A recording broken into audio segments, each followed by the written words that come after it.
Hello, everyone.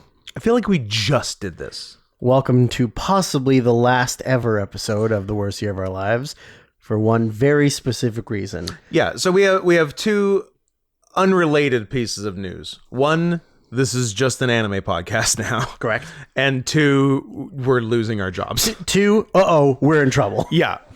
As it was brought to our attention this morning by... Enstratos, yeah. On Twitter, Spotify is now... NT Stratos. NT Stratos. Which, of course, stands for Boob Toucher. Well, you could say it because it'll transcribe it for you and it'll be fine. Oh, good. I would love for that to be transcribed. I wonder, is the episode where I said it on Spotify, or was it before we started putting things on Spotify? Every episode's on Spotify. Shit. Every episode is on Spotify. Oh boy. I'm in trouble. It retroactively put them all on whenever I started doing it, just from the, I guess it just picks up the RSS feed. Well, so goodbye, everybody. It's been a fun ride, guys. But it has started to transcribe every episode of, I would assume, every podcast. Yeah. So if it's doing our bullshit, it's doing everything. Oh boy. So this might be the last time ever you hear an episode from us, at least on this platform. Yeah, we might start. Truth Social is where it's at, baby. Yeah, get us. Yeah, we're transitioning to exclusively Truth Social, BitChute, Rumble. Bitch shoes? No, well, that's what it'll transcribe as, because it doesn't get it perfect. Well, is Parler still in the mix? I think it still exists. I'm gonna look it up. Of course, this is the Worst Year of Our Lives, aka the news. Hi. That's Big Cat Scott Hansen. And, and that's Syrian softballs. or Syrian soft buzz. Yeah. Thank you, Spotify, for understanding. Let's try one for a transcribe. Syrian soft pause. We'll see. I don't think it's gonna happen. No, I think it will. Maybe. Pause. Paused up. Paused up. I'm going to go down to the pump jack and get paused up. Where are the drugs? Fuck face. I think that's a fun podcast, just over enunciating things so it gets it just right. To try to get the transcript perfect. Like from now on, we have to make sure that every single word that is coming out of our mouths is properly pronounced so that the transcribing machine can understand our voices. That's a really annoying way to do a podcast.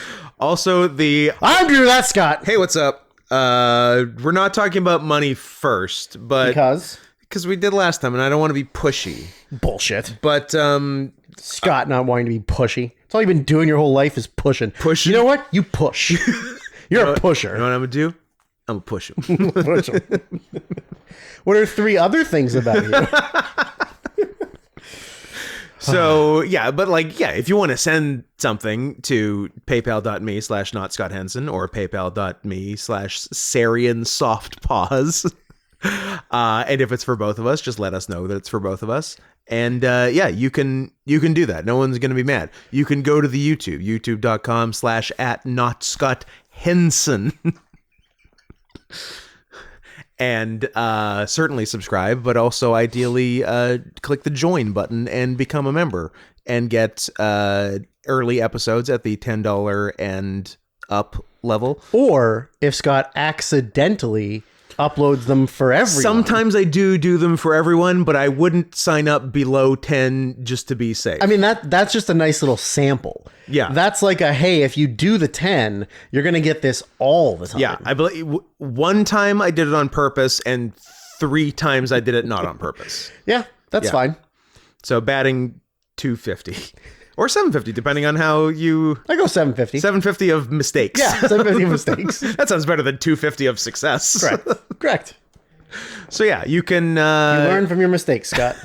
You can do that. And at the under $10 level, you do get the hog badges, the emotes, all that good stuff. And then $10 and up, you get the early episodes and sneak peeks to the OnlyFans. Only trans species. Ooh. Well, we'll get to that. We are going to get to a lot of only trans species. Yeah. That is going to be a large chunk of the next couple episodes of this podcast. Yeah, it is. Also, we've like it's obviously going to get screwed up because nothing gold can stay. Is that a phrase? Yeah, I think so. Yeah, it's not really applicable to what we're talking about right now. But I like that last time we sat in the living room after we recorded, Yeah. and we talked out a schedule. Yes. And then within less than a week, Yeah. that schedule right out the fucking window. Yeah. Okay, this episode, bam, bam, bam, bam. Good. We've got the next 6 episodes ready to go. This is all of the things we need to cover in that period of time. And then 4 days later, you're like, I guess we have to do this on this day now, and then we have to do this before this date. So, fuck it. Yeah. But we do kind of have this.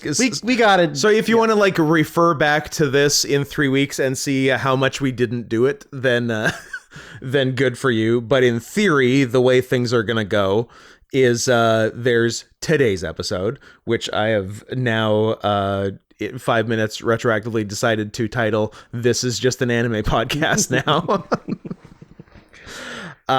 Next week, anime and gay panic. Yes. That's a strong presence in today's episode, is gay panic. Yes, it is. It's Scott and I panicking about how gay we are for each other.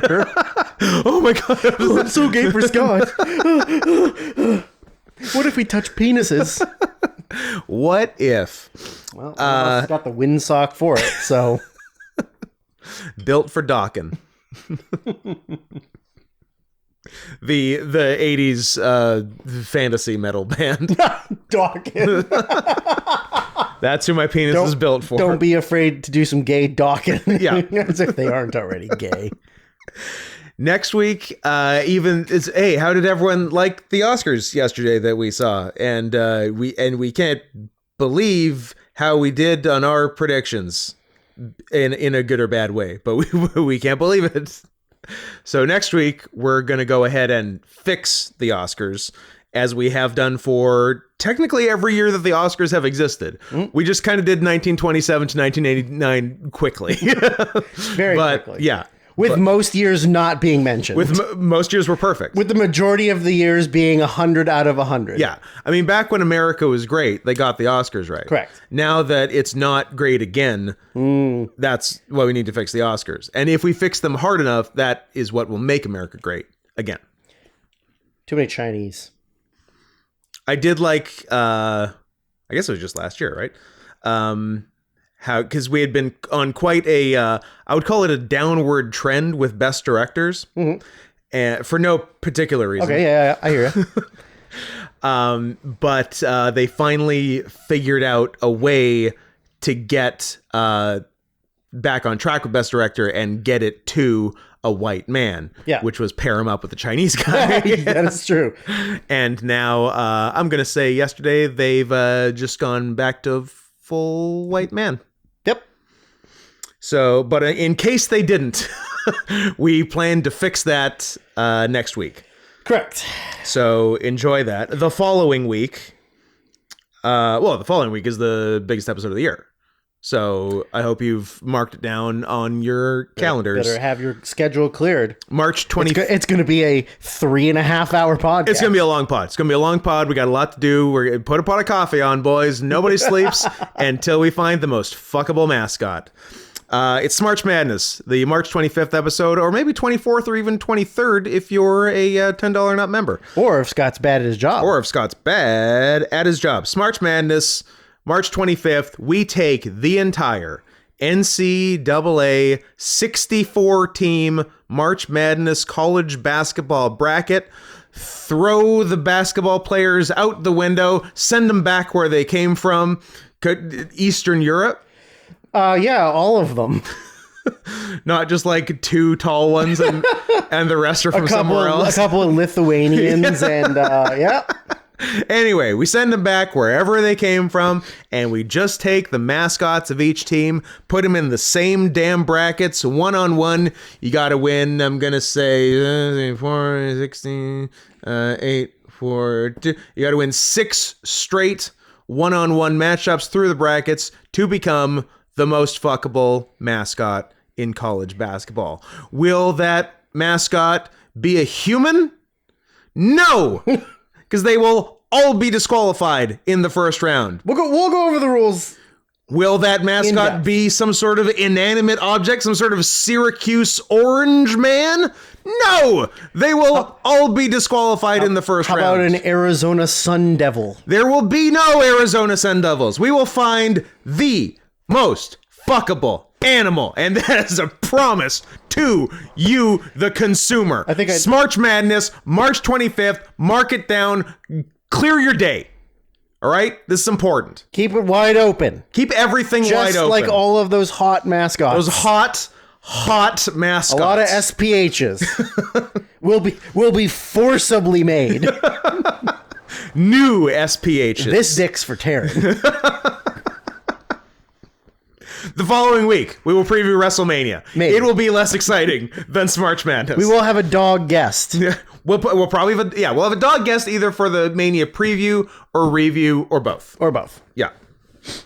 And it's always fun to preview's fun because we get to surprise him with the matches. Yeah, it's true. Although they're not as stupid as they used to be. As Mark Henry versus Ryback that made him lose his mind. Yeah. That was pretty funny. I can't believe that was a WrestleMania singles match. It was. And if I recall, Ryback won clean, and then Mark Henry, the loser, faked retiring and got the next world title shot. Yeah. Pretty funny. Pretty funny. Yeah.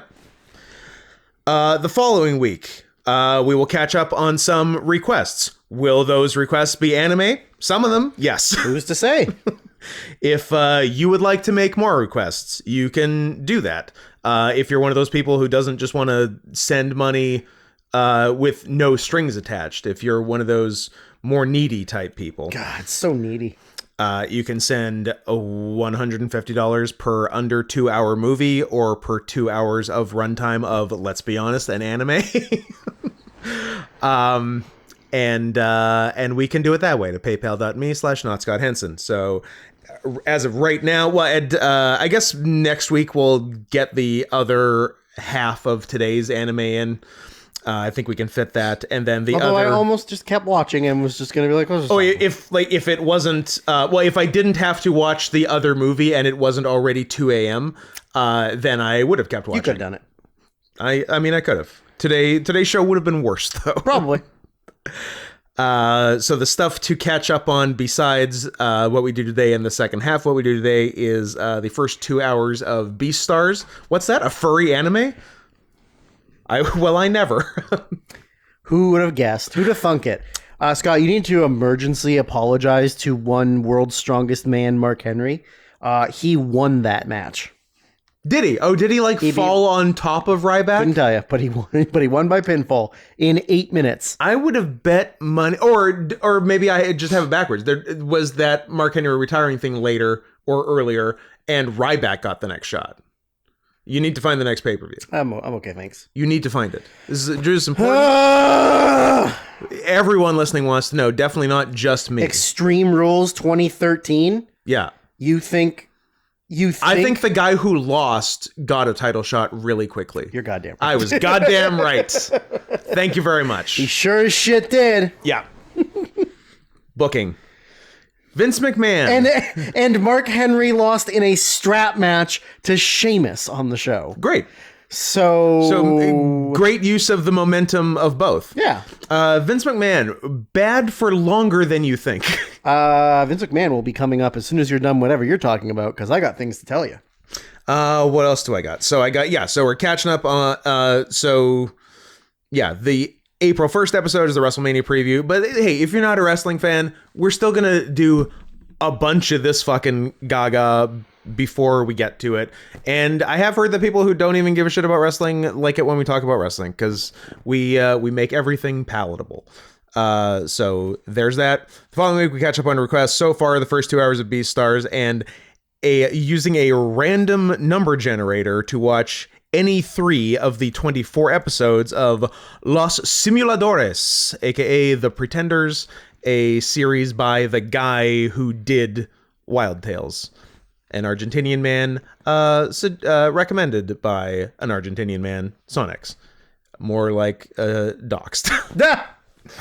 But also Wild Tales is very good. Wild Tales is sweet. Pretty So I'm sure this will be a fun show. And I guess it's not that linear a show if we're fine watching any 3 episodes. Yep. And then, B-Stars is from Olivia, if I didn't already say that. And then someone else will like that we've done it, and they will request the rest of it. The other 21 episodes. I believe they're 40-minute episodes apiece. So 21 episodes puts us to 840 minutes, which is 10, 11, 12, 13, 14 hours, which divided by 2 is 7, which times 150 is $1,050. You can get us to watch the rest of Los Simuladores, which seems like a bargain at twice the price. What are you listening to? I'm just listening to make sure that the information I've gotten is correct. Okay. Just fact checking. And then the following week, we will do the WrestleMania review, possibly also with a dog. The week after that, as long as I get my watching done, so this will be to air on April 22nd, we will do the best films of 2021, Kissing reinstated for one night only, except there will be more nights after that. Yo, it's a real John Cena The Rock. Once in a lifetime. It is a once in a lifetime Kissing reinstatement night. And following that, we will probably do our editing of our, now that we're on a top 10 films of years again, we will probably edit our 2010s choices that we did in the year, because we've made mistakes and we want we made mistakes and we want to correct them and repent. And we did them all in 2020, and that was a weird year, and turns out we were wrong about everything. So we're gonna fix all that. It was hard when you don't see the outside world, and then you're like, I'm gonna pick movies. Yeah, and we could probably squeeze in any new requests that come in on that day too. So so that's the next. That takes us to the end of April. So we'll see if we do fucking any of those. I'm saying 60% accuracy. So batting 400 failure. 400 failure. That's what we're going for. Yeah. I would consider that a massive success. So I heard you had some news. Is this the news? It is the news.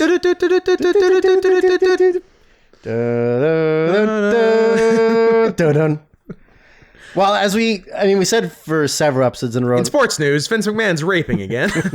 Back to the rape for Vince McMahon, as he's been traded to the New York Knicks.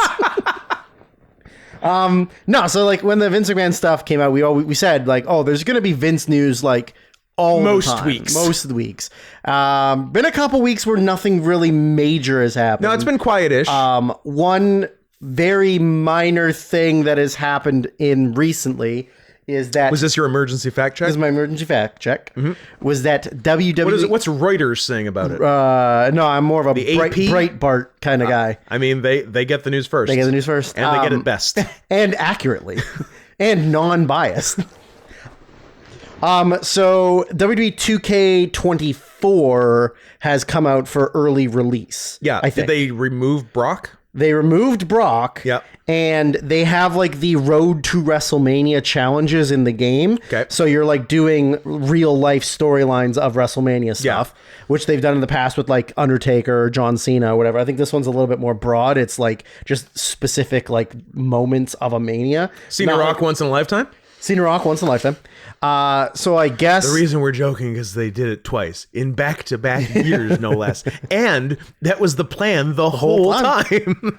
The whole time. So I guess in the storyline mode, they show actual like footage clips of the real FMVs of the actual event. Like fat male vaginas. Bussies? Yeah. And during any segment that involves Vince, his face is literally blurred out. That's so stupid. Like they, instead of just like not having that clip included, I guess it's too hard now to like go through, but they've put a patch in that has like a blur spot wherever his face appears on the screen.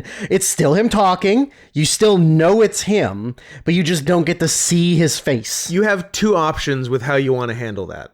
You cut it out completely, or you leave it. Yeah. Those are your options. Yeah, 100%.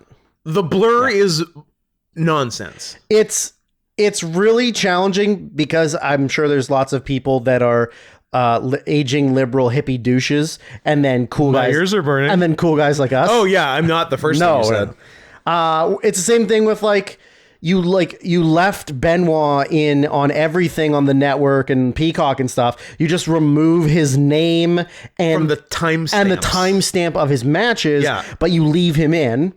Or you just leave the timestamp with his name because it's in the past. Yeah. Right? Like, it's not like you're promoting. Yeah, like, you know, when you were doing Chris Benoit matches in 2005, you didn't know he was a family annihilator. Yeah, exactly. Like, it's okay. Yeah. Or like just leave it. Any of that, the WCW stuff that's involved. Like, it's a completely different time. I mean, obviously, what both of them did are separate but equal heinous crimes. But like, what's the point of just like tiptoeing around it? Yeah. Like, it's the weird half measures. Yeah, like, just get rid of it. Or don't do it, or don't do anything. Or leave it. Like, instead of this, like, I would prefer you leave it. We're gonna smudge him.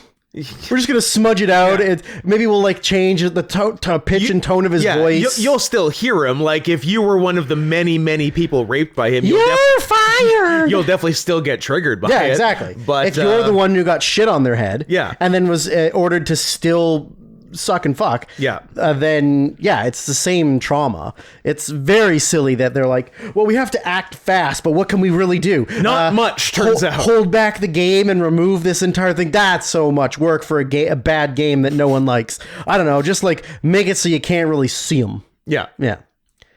Maybe they won't know it's him. I don't want to see his vinegar strokes. I think the only one that I know for sure. We've seen his vinegar strokes. The only one for sure. Promo with the Stacy Keibler. Is it? Well, I haven't seen it with Stacy Keibler in a long time because everything else has been edited where he's looking at a hot guy. Yes. Yeah. Yeah. And falls over his chair. Yeah. Yeah. It was the World Body Organization. No, what the hell is it called? World Bodybuilding Federation. Bodybuilding Federation. WBF, baby. WBF. And that's what they hired. Designed for Lex Luger. That's what they hired Lex Luger for, not to be a wrestler, not to skirt around contract issues. 100%. Yeah. Yeah. No, he's not a wrestler. He's a bodybuilder. Yeah. And he's just going to make appearances on wrestling as a bodybuilder. Yeah. And then he's going to wrestle. And then he's going to wrestle and be in the world title picture. Yeah. Very silly. But yeah, that was my breaking Vince McMahon news for the week. I'm sure the more stuff will come out. It's good news. It's good news for gamers. It is gamers. GAYMURRs? MURs. MURRs. Oh, gamers. Well, mur is like a furry term. Oh, I didn't know that. Also, yeah. For gays? No, it's just like it's like because yif is also like a verb and all that, but like mur is like a go-to furry sex noise. Ugh. Yeah, I guess I have seen it on all the unsolicited art that pops up on my Twitter feed, like because of people I'm following who are sexual perverts and need to retweet all of the furry porn they see on their timeline, so that I have to open my Twitter. Can't just look at it. Yeah, they have to retweet. They have to let you know the thing they like. This is my deal. I can't just go on to see that Jack Perry joined House of Torture. I have to go through some news, layers and layers of furry porn of like big dick meaty guys holding down smaller meaty guys and rubbing dicks together, and I'm like, that's what I wanted with my morning. That's what I wanted. The first thing I wake up in the morning and I look at my phone and I'm like, that's right, gay deviant furry porn. I love my life. Yeah, there's a lot of omer in that. Ugh. Yeah, I'm gonna open my Twitter. Okay. And see how long I have to scroll until I get to gay furry porn. I'm going to go do a deed. Is it because I mentioned gay furry porn and you need to go take care of some men's stuff? Okay. We are opened. We are scrolled. That is... No, it is a sketch of various Bill Murrays, including Garfield. But not porn or even particularly furry. More scrolling than I thought. Let's start at the top. Let's go to the newest and go down. It's actually pretty wrestling heavy. Little more scrolling than I thought. There's a furry picture, but not porn. Just a headshot. A lot of wrestling. Interesting.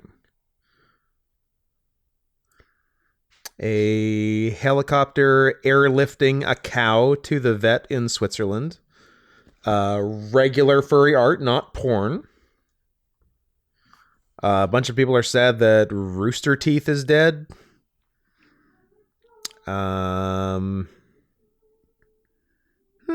am legitimately shocked. Drew's doing a musical number in the bathroom, by the way. Give me some. Now I'm kind of mad. There's Bull Nakano ruining a woman. Did I unfollow too many furry porn? There's regular furry.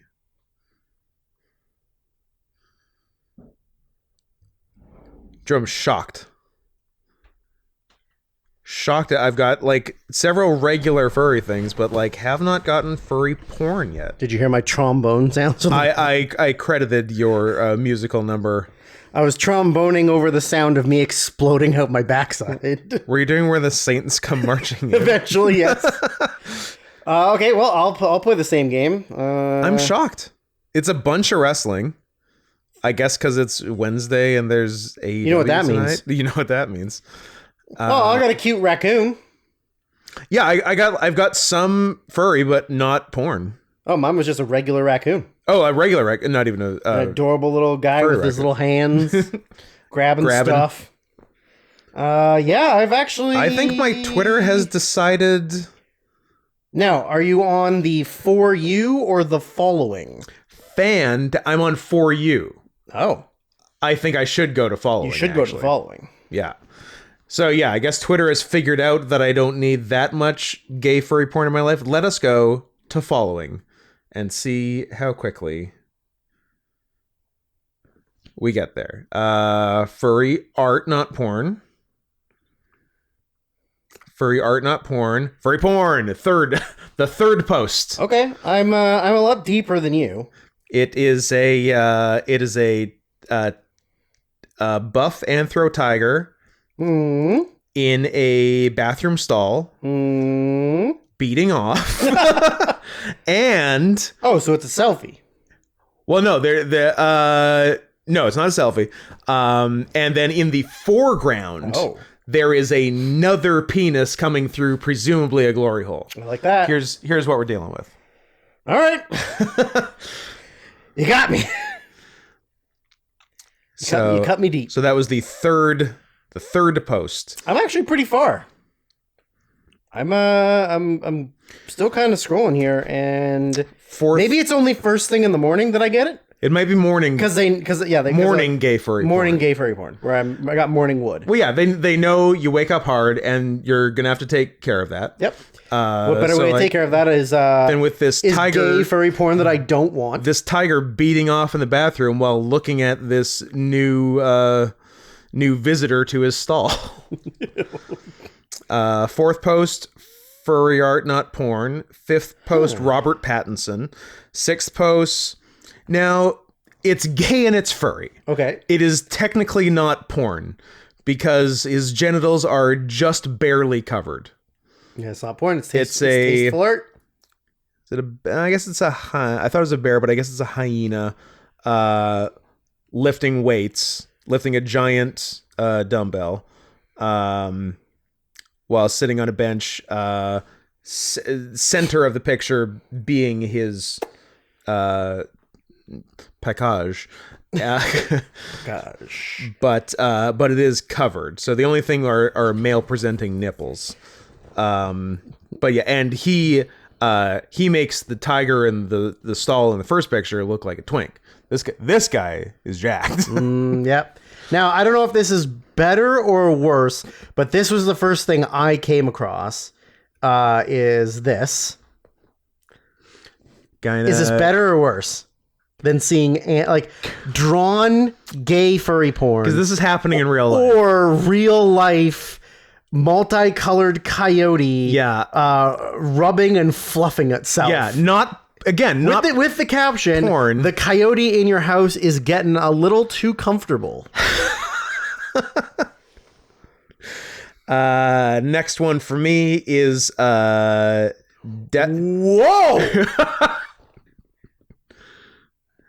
Breaking news. Former WWE Tough Enough star Daniel Rodheimer issued a warning. Is it Rodheimer or Rodimer? Rodimer, whatever. Has a warrant out for murder. Oh, he's a diddly-erdler. He's a real Billy Jack Haynes. He is. Bunch of extra homicide at Resorts World Las Vegas on October 29th last year. You've been there. Yeah. I've been to the Kitty Cat Bar in Resorts World Las Vegas. You didn't. You babysat Kelly. Don't bring it up.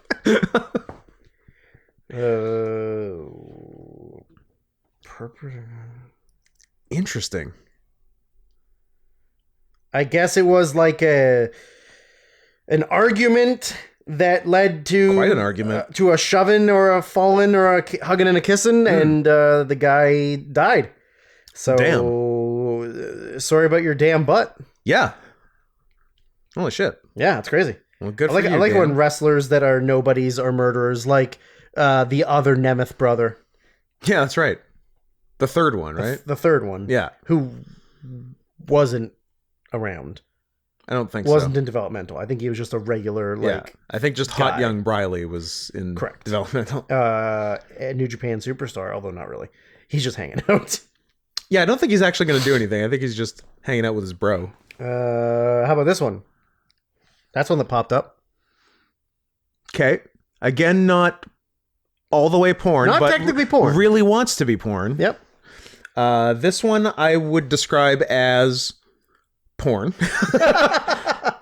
It's super buff Death Wolf from Puss in Boots. Okay. What's that? What's that? Your favorite movies? What's Puss in Boots? Jumping downward at you with his two scary scythes, fully nude and huge veiny dick ejaculating. And it just probably stinks. Yeah, that's about right. I would say that might be pre-cum. It might be pre-cum. It's not thick enough. Oh no, yeah, to be clear, it's not pre-ejaculate. It's not ropes. It's not ropes. Yeah. It is pre-ejaculate. This is not porn, but will be. This is a. But will be. Well, it's like a. It's not specifically porn, but I will be jacking off to it later, which makes it porn. That's little known fact: anything you masturbate to is porn. That is true, and yeah, and I like this is 12-year-old pictures of your wife. Porn, but socially acceptable. I definitely can, and why am I saying this to the public? I definitely can and do beat off to stuff that isn't porn. Like I can beat off to G-rated transformation stories. I just really like TF. Okay.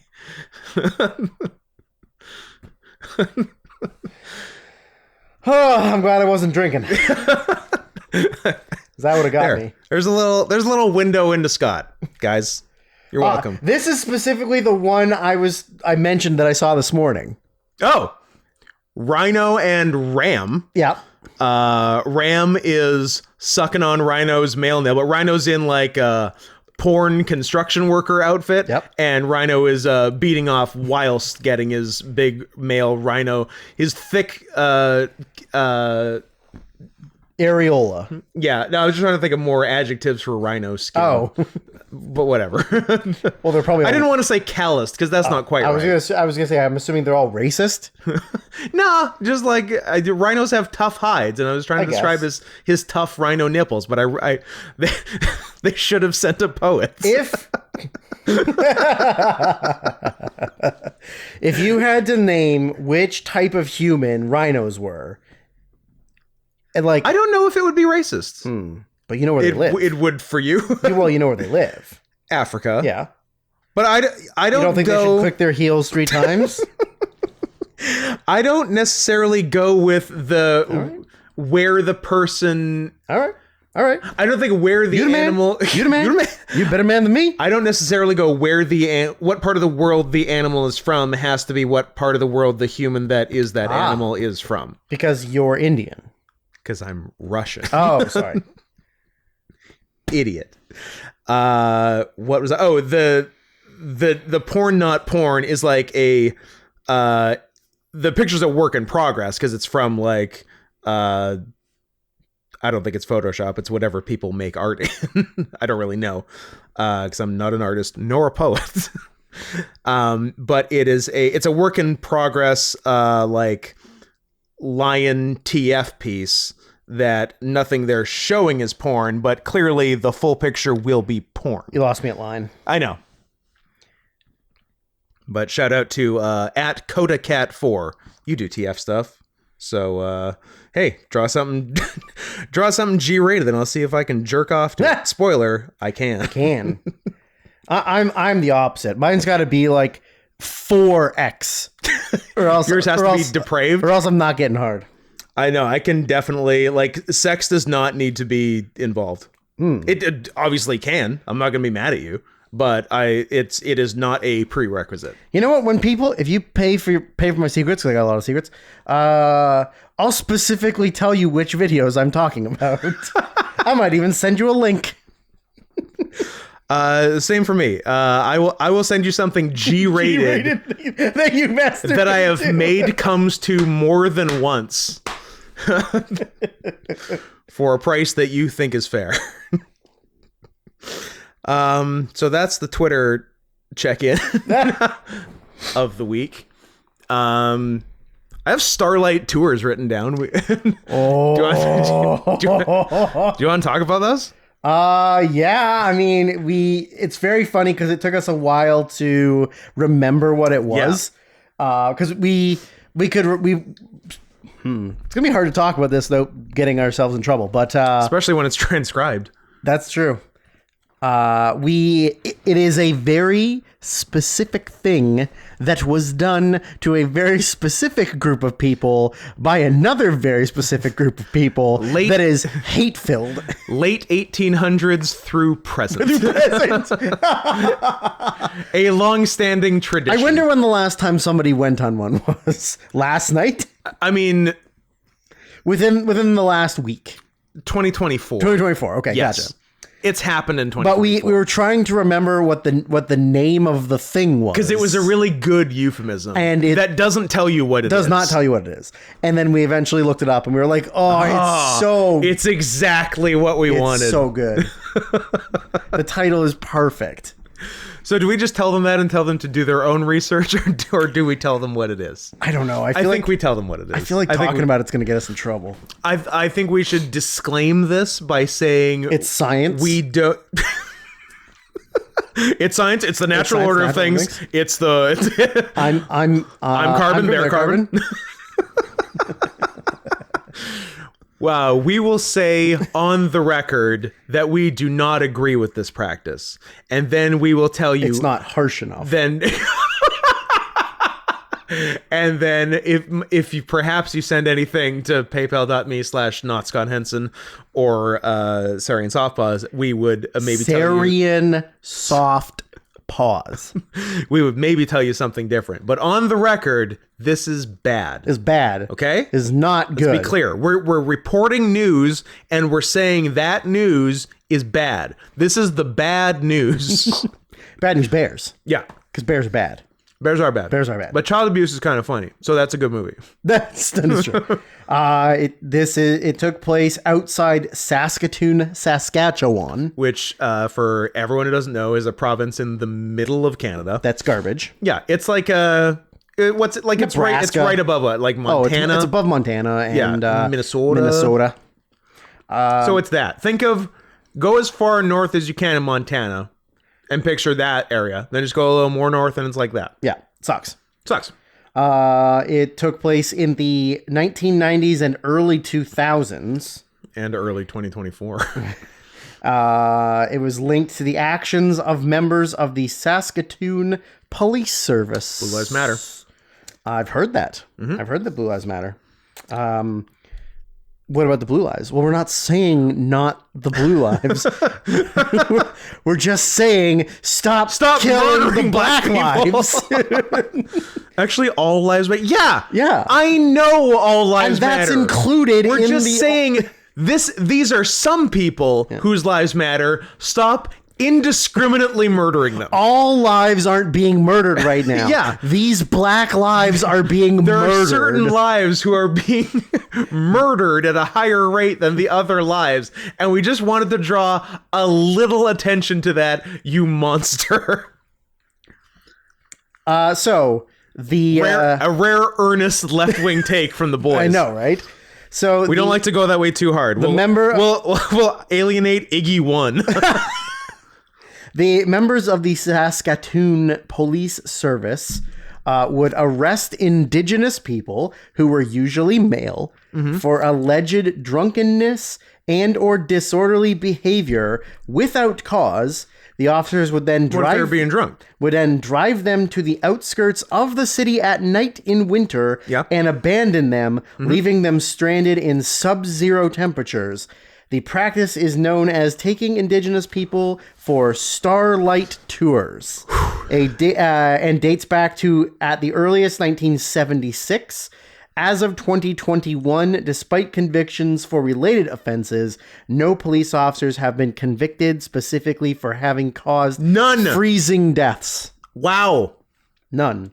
I thought some people got in trouble. My mistake. It says there was an inquest in 2001 and 2002. Nothing happened. The inquest jury recommended all related to police policies and Indigenous police relations. The jury recommended that they knock it off, but no one should get in trouble. Kinda, yeah. Yeah. In 2003, inquest could not determine the circumstances that led to the deaths of these specific people. There's 37 frozen native carcasses on the outskirts of town. I don't know. It could have been anything. Beats me. Apparently, They could have been playing Pokemon Go. Apparently, the most recent accusation of it That nobody got in trouble for. was in April 21st, 2018. Okay. A person alleged that he was picked Trump up. administration. Yep. He was picked up by 2 Saskatoon police officers and dropped off outside city limits at night in the cold. The accusations were investigated by the Police Complaints Commission, which stated that it was unfounded. In a news release, Saskatoon police chief said it was unlikely that there was contact on the night of April 21st between the police and the accuser. The accuser was deemed too drunk. Based on video and audio recordings taken from police cars. So according to them, none of their police cars recorded them arresting the guy and taking him out into because all of the cameras malfunctioned and both guards fell asleep and Epstein killed himself. Correct. Same situation. So yeah, that we couldn't remember the name of it. I would like to be part of some kind of institution where that protects its own that hard. Like, no matter how gay furry wrestlers, like it's gay furry wrestlers, pedophiles, doctors, and policemen are like the big 4.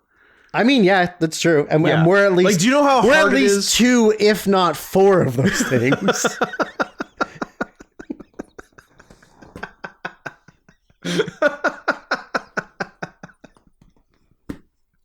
Yeah, I suppose we are when you really think about it. At the minimum, we're 2. At the maximum, we're all 4. Yes.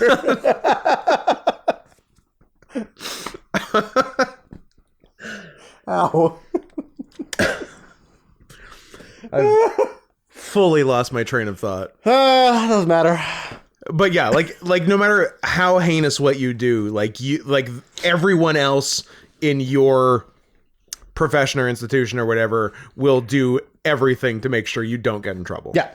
It's awesome. Got to protect the brotherhood. Like watching like either or like the podcast on The Real Thing or the dramatized versions of like Dr. Death, like you have to do so much. You have to intentionally kill so many people as a doctor for there even to be like the first inquiry. Yes. Yeah. It's wild. Yeah. And like same with police, obviously same with pedophiles, of course.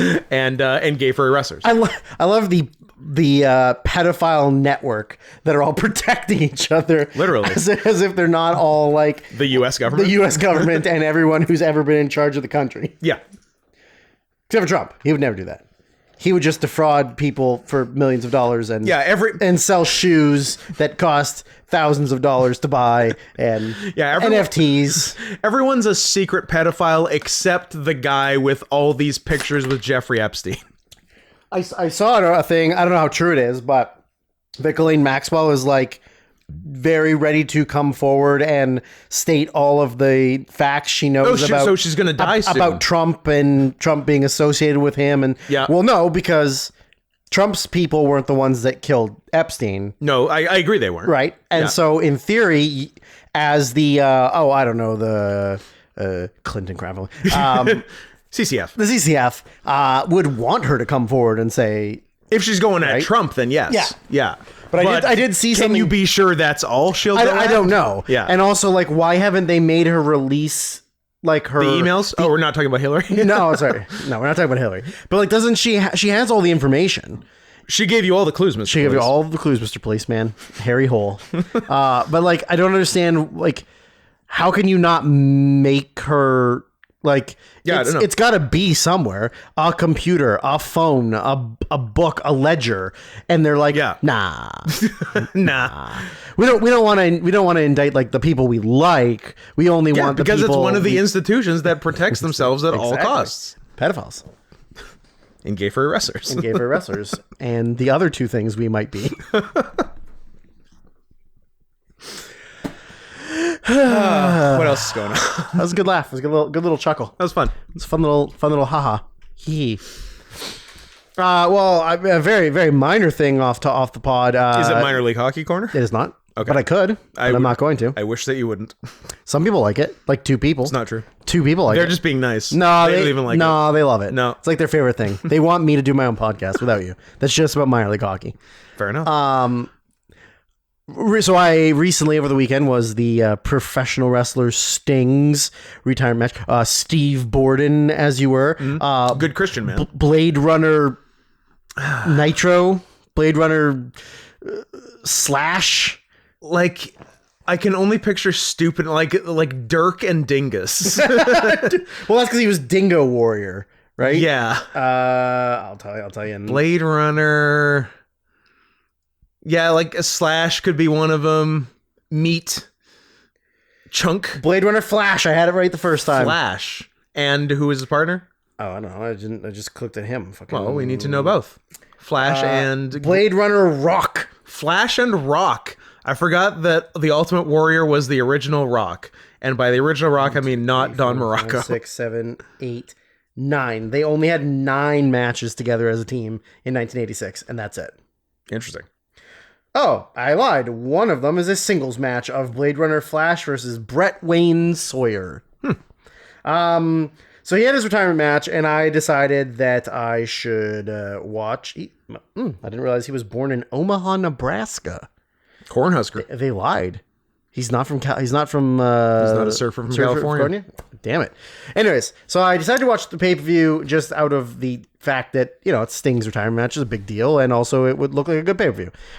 So I watched it, and then after the fact, today, Scott and I were talking about the 4 pillars and how Scott brought up the last time that all 4 pillars had appeared in AEW. Someone made a tweet of the most recent appearance of all 4 pillars of AEW, and it's not fantastic. That was a 4-way title match last year. That got 4 3/4 stars. Fuck that. I never watched it. I might have it on the flash drive right now. I think we're watching a 4 pillars world title match today. No, we're not. I would like to hear everyone's apologies about how terrible they all are. and They how were your top 4 most overrated overrated. wrestlers of 2020. Spoiler alert, some of them 01. might be for 2023. They're bad. And how many of them are not in the company anymore? One isn't, and for- one is suspended, and one is hurt. And one is hurt, but might not resign, but he's going to resign. Even though he had a nice meeting with John Cena. Oh, he resigned months ago. Did he actually resign? And Okay. he's just fucking around. Good. Yeah. Good for him. Yeah. No, it's all bullshit. Anyways, they suck, and I would like to hear everyone's apologies right now. I'm sorry. Thank you. That's all I got. All right. Apologize for the 4 pillars being bad. Thank you. Apologize. Kiss it. Jesse Jackson is not the president of black people. He told my dad he Told my was. dad he was. So yeah, we got some content. We're about that time. By that time. About that time. All right. You want to do sexy hot furries or sexy hot gay panic? Let's do sexy hot gay panic and I like it. finish with sexy hot furries because, as per the title of this episode, this is just an anime podcast now. Now what? So, Naito and Show is back up to a 7.05. oh my god, match of the year. Back to match of the year. New Japan sucks now, by the way, guys. In case you're In case you were wondering. where we stood. 1, 2, 3. 3 matches under 6. Not good. 1, 2, 3. 3 matches under 7. And 1 match barely over 7. Yeah. That's not good for a big show. Yeah, your anniversary show. Yeah. Woof. They've had better. Attendance, 3,000 people. That's awesome. What arena? Ota City General Gymnasium in Tokyo. I actually have no idea how big that is, so maybe that is a sellout. But But even so, like your anniversary show and you're only running a venue that does 3,000. You're running a gymnasium. Yeah, that's signs that business is booming. Yeah. What the hell was I saying? I don't know. Oh, I know. I think I was just saying that. Yeah, it's the gay panic portion of the podcast. That's where we freak out about how gay we are for each other. Oh my god! Can't believe he's sitting next to me. I was so gay, and I couldn't tell anybody. This is brought to you by noted Brian. Brian. Here I am 1, 2, 3, or various other 3-number combinations, along with Brian 666. Along with the money for it on PayPal, said money to watch the Cuba Gooding Jr. Classic boat trip. I'm sorry, I wanted to do a double feature with radio, but that will have to wait. It can wait, but not long, Brian. Clock's ticking on radio. Don't make us dox you live on the air, Brian. Exactly, Brian of what? Brian 420. So I had never seen this before. Brian SS88. Could be. You don't know. I don't know. That is not Brian SS88. Could be. Could be. So stupid. Had you seen Boat Trip before? No. Me neither. No. We both missed it. But I think it might be my new favorite movie. It is It's exactly what I needed in my life. extremely of its time. Oh, it's so good. I wish that there was more movies like this. Actually, I think there were. I think they made 1,000 of these movies from like 1999 to well, 2005. I'll tell you what movie I would like to watch on the podcast if somebody wants to pay for it. If you want to send money to paypal.me/ not Scott Henson or Sirius Oppause, have fun translating that piece of shit, Spotify. You buster. Sorority Boys, I think, is Sorority Boys. also very much a this type of movie. Yeah. Yeah, so I would love to watch the Barry Watson, Harlan Williams, and the third guy. Michael. What's his name? Lex Clark Duncan. Lex Luthor from Smallville. Michael Rosenbaum, I believe is his name. Look it up. Look it up, Scott. Look it up. Going Look it up, to look it Scott. up, but Look I'm it up. just quickly writing down the podcast in which Drew names the entire cast of sorority boys from memory. Barry Watkins Watson. Maybe Watkins. It's the oldest brother from Seventh Heaven, not the cool dad. Definitely not the coolest And then member of the Seventh Lex Heaven Luthor cast. from Smallville and Harlan Williams. Personal friend Harlan. Personal friend of the podcast who has talked to me face to face about my dick belt. Yep. Harlan Williams.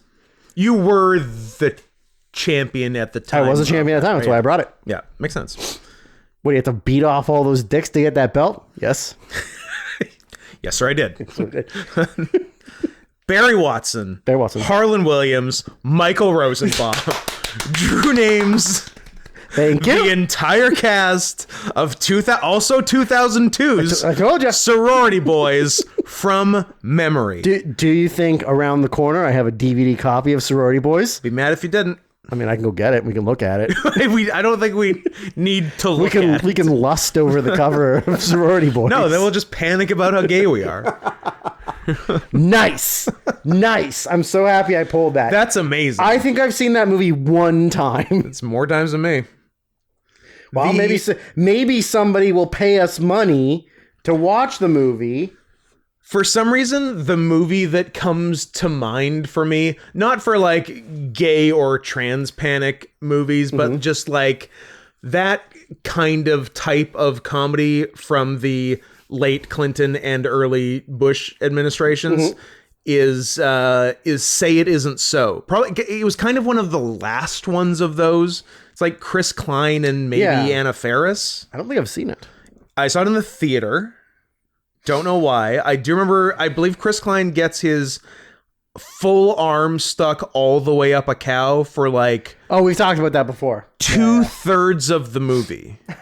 Okay. For like most of the movie, he's in a cow. Yeah, and... Because I think I was young enough that I saw a lot of... I just saw a lot of comedies in the theater because I liked comedies, regardless of quality. And that was sort of the one like... that it was one of the last ones because they just like ran out of ideas, and one of the first ones where I'm like, oh, these might be bad. These might be stupid fucking movies, and I need to do something better with my life. Could be. Is that like 2004-ish? Say It Isn't So. 2001. Oh, really? It predates these. Boy meets girl, boy falls in love, and had wild nonstop sex with girl. Boy loses girl when they discover they are brother and sister. But when he learns that he's the victim of the ultimate case of mistaken identity, the lovesick young man who everyone still thinks is after some taboo thrills must race across country to stop her from marrying another man. Directed by the first assistant director of Best Picture winner Green Book. Produced by the Farrelly brothers. It's got like... It's definitely the vibes of a bad Farrelly movie. So a Farrelly movie. Chris Klein, Heather Graham, Orlando Jones, OJ, Sally Field, Richard Jenkins. Yeah, Richard Jenkins is like a quadriplegic in it. Of course he is. Yeah. Man. It's a real bummer of a movie. Hey, remember Jack Plotnick? He was in a lot of stuff around that time. I do. Yeah. What's wrong with his face? Gay and Jewish, I think. Yeah. He flew too close to the sun. But I'm kind of glad this was 2001 because if it was 2004, then I'd be pushing 23, and I feel like I should have been wise enough by that point to not go see it not indiscriminately see stupid comedies in the theater. Well, in 2003, you were 10, so correct. Yeah, but like this, I'm assuming this wasn't an Oscar season movie, so probably earlier in the year. So it's entirely possible I wasn't even 18 yet when I saw this in the theater. So I think if I wasn't old enough to vote, then I wasn't old enough to know what bad comedies were. 100%. I think that's fair. fair. 100%. Very accurate. 21 Metascore. Ha! Not great. Nice. I think it was a 2.1 on Letterboxd. And I would like to apologize to Anna Faris and the Faris Estate. It was Heather Graham. When she got to do movies. Yeah, what the fuck was the last thing Heather Graham did? Austin Powers. Austin Powers, yeah, like... Actually, probably this. Austin Powers 2 is before this. Yeah. But no, the like her sort of cameo in The Hangover. Oh, yeah. Okay, when was the last time she got to do something where she was important to the story? I mean, probably some straight-to-video stuff you've never heard of. I gotcha with 2013's Horns, which I don't remember how big her role was in that. Is that good? I like it. There's a little bit of TF, but it's goat TF, but it's TF. Is it more than just horns? Yeah, he's got some goat features. Okay. I think he's got clompers, I think. Maybe I'll watch it then. There's some weird snake stuff too. Can I beat off to it, even though it's G-rated? It's PG. Or yeah, it's G. It's probably not G, but it probably is PG. But like, yeah, legitimately, the last thing she was like a major part of was Judy Moody and the Not Bummer Summer in 2011. Nice. Where I assume she plays the mom. Mrs. Moody. She plays the aunt. Not even the mom. Not good enough to be the mom. Always the bridesmaid, never the bride. Sorry, Heather. We used to love you. Yeah, I mean, like, nothing. Did she do something terrible? Or is it one of those dumb things where she, like, got out of acting to get her degree in child psychology and then it didn't work out? That is a move they do, or it could just be like she turned 26 and Hollywood was done with her. That is fair. Speaking of turning old and the Hollywood was done with her, did you see that Cameron Diaz is making a comeback to acting? Oh, The Mask 2? There's already a Mask 2. Not just Son of the Mask? I mean, that is Mask 2. Well, that's Son of the Mask. But it's also Mask 2. It's entirely different. I think she's filming a movie now, I think I saw. Remember Roberto Benigni in Son of the Pink Panther? No, because I haven't seen it, but yes. Yeah. That was too bad. Anyways, Cameron Diaz, hot. It is decided. Remember when she did that like weird dominatrix porn that was like an early thing on the internet? That like pre-fame? Yeah. And like non-nude, but she's she's like I do remember that. Whipping and spanking a guy and everybody was like so hot for it and you're like, why? You don't see anything. Yeah. Like, I guess you could probably beat off to it because there's nothing sexual about it. I'm sorry, did anybody turn into an animal in it? That's true. Then I didn't beat off, Drew. He's wearing a pup hood. Yeah, that'll do it. Hey. Close enough. It's hot take time. It's Okay. It is gatekeeping time. This is the gatekeeping podcast. In a very broad term, we need to bring gatekeeping back. Yes, we do. It existed for a reason, and things are getting way too fast and loose. Hey, pups, go do your own thing, have your own events, have a great time. Leave me, a God-fearing furry. Which God? Allah. Thank you. Out of your fucking business. We are not the same. Not even close. No. Not even in the same breath. No. Get out of here. Get out. Fuck off. That's what Get Out should have been about. Mm-hmm. We should make our own Get Out. Brad Whitford's family should have been nice furries. Yeah. And Daniel Kaluuya should have been a pup. Did I? Because I made you think of Daniel Kaluuya in a pup hood? Yeah. Yeah, sorry. I don't like it. No. Who would? You know what? would? Because pups are gross. Pups are disgusting. Yeah. I feel like pups is so much more of a sexual thing. Not, and furries is not a sexual thing. The fact that it happens to be by the way, not good looking dog hood. No, it looks like shit. Yeah. It looks like you made it out of cardboard and a hot glue gun and then just painted it black. That is incidental to what you're doing. Yeah. It is not even about dog stuff. You like it's not, and it's not even specifically about being a dog. No, it's about wearing a leather mask. Yeah, no, you could be wearing any leather mask, and it's the same thing. You just wanted to get more specific with your S&M. Yeah. That's all it is. I'm a Cocker Spaniel, sort of. Yeah. So, so get out of here. Get out of here. While we're at it, no more scalies. All right. Well, we'll have some hard opinions on that. We sure as shit will. Second review of the evening. If we ever get through the first one. You never know. And then run into a 2-hour time, and we're like, ooh, maybe there's not enough time. Maybe it's not enough time to do it. Nah, we could do it. Well, maybe you shut up and talk about the fucking movie. We got onto content well before the hour mark, which is... But then we didn't stay on content, so... We're not fucking machines. No. We're fucking machines. We are fucking machines. But we're not. And we're sexual, and we're predators. Yes, which reminds me, off-pod conversation, we should figure out what kind of art we want for sexual predators and ACAB, because an artist is lined up. Gotcha. And her name is Dry Juice. Sick. And she's just kind of waiting for the word. Okay, deal. Oh, my face. And thank you, in case we haven't said it overtly, to May, who is the artist of that maybe by the time you even hear this will be available on prowrestlingtees.com/Scott Henson as our new shirt. Or live from us at shows. Or live from us at shows, but not the one in 2 days from now or 3 days ago if you're when you're listening to this. The next show. April. All over it in April. But not the April CAW show in Vancouver. The one after that. Because we'll be picking it up in Washington the week after that. Yeah. And seeing Nick Mullen live in Portland. Yep. Pretty fun. That is true. Thanks for putting us up, Eve.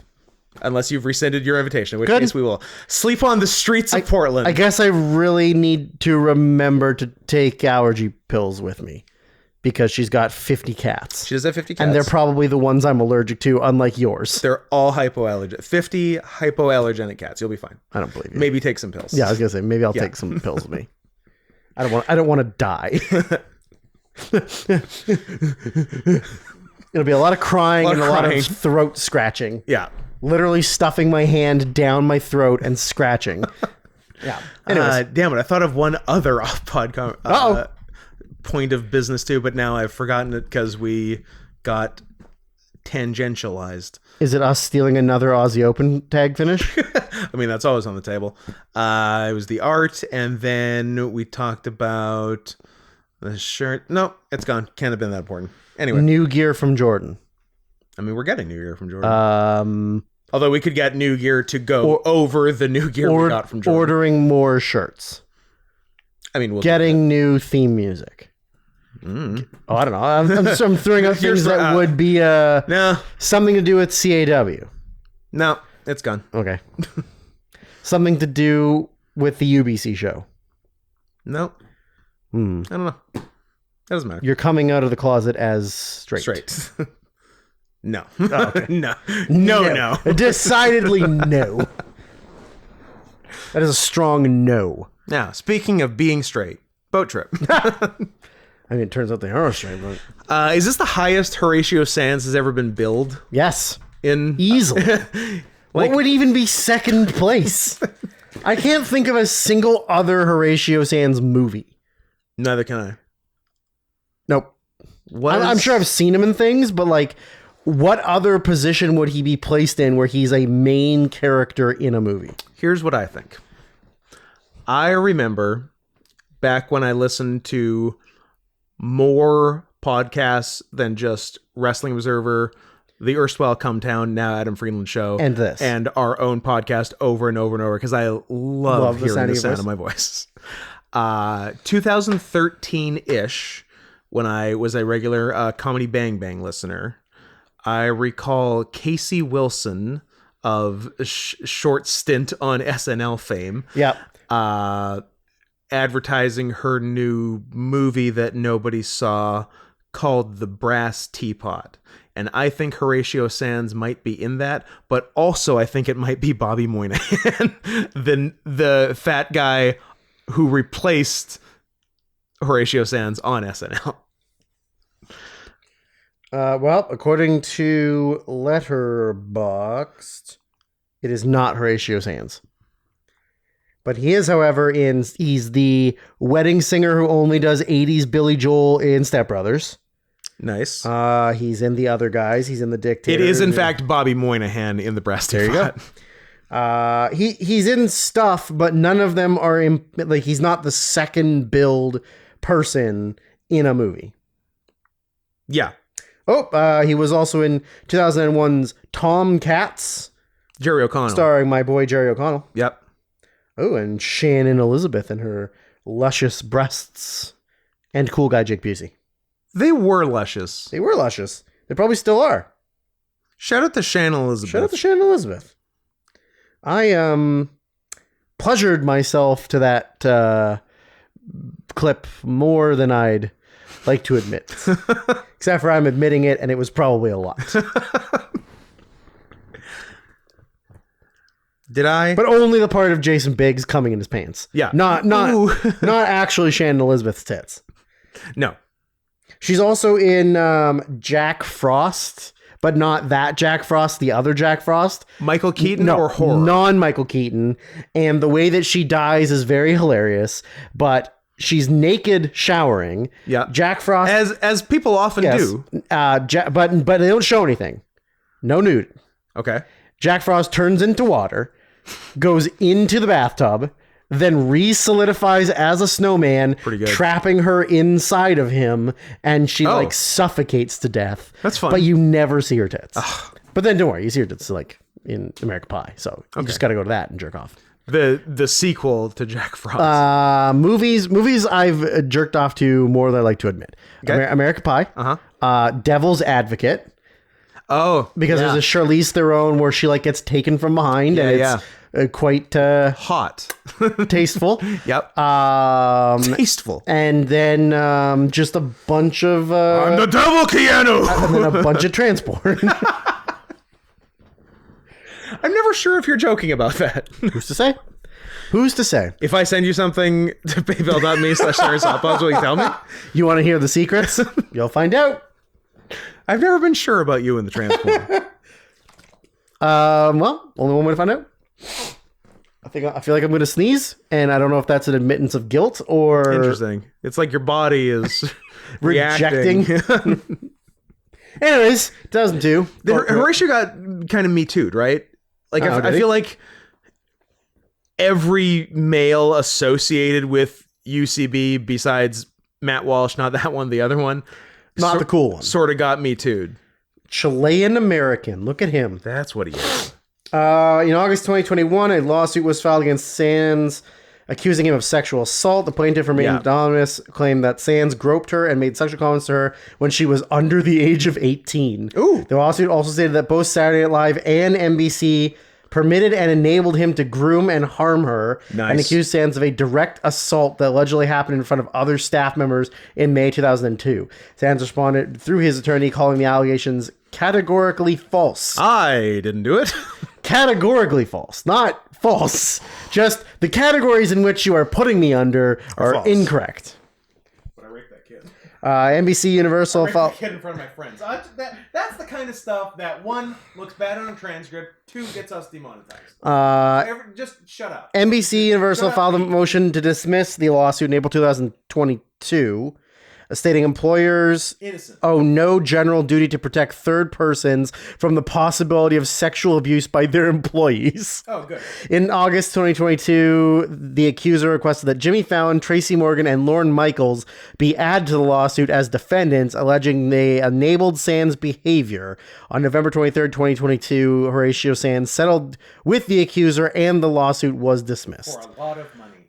Do you know who settles accusations to get them out of court? Guilty people who don't want to go to trial. Correct. But I hope the exception that proves the rule is Janelle Grant and Vince McMahon going to trial. Yes. Because the shit that will come out in Discovery is going to be unbe-fucking believable. Which is also why it's going to get settled on. 100%. Which is very sad. 100%. But like, well, no, I mean, unless she sticks to her guns, because she has actually said, she does. I don't want this to be settled. I want this to result in. But how does $50 million sound? Like up to present day, no criticism. Yeah. Like she's doing it exactly the way I would want her to do it. But when that offer comes in, yeah, I don't know why is my waveform so small. You muted your microphone, dummy.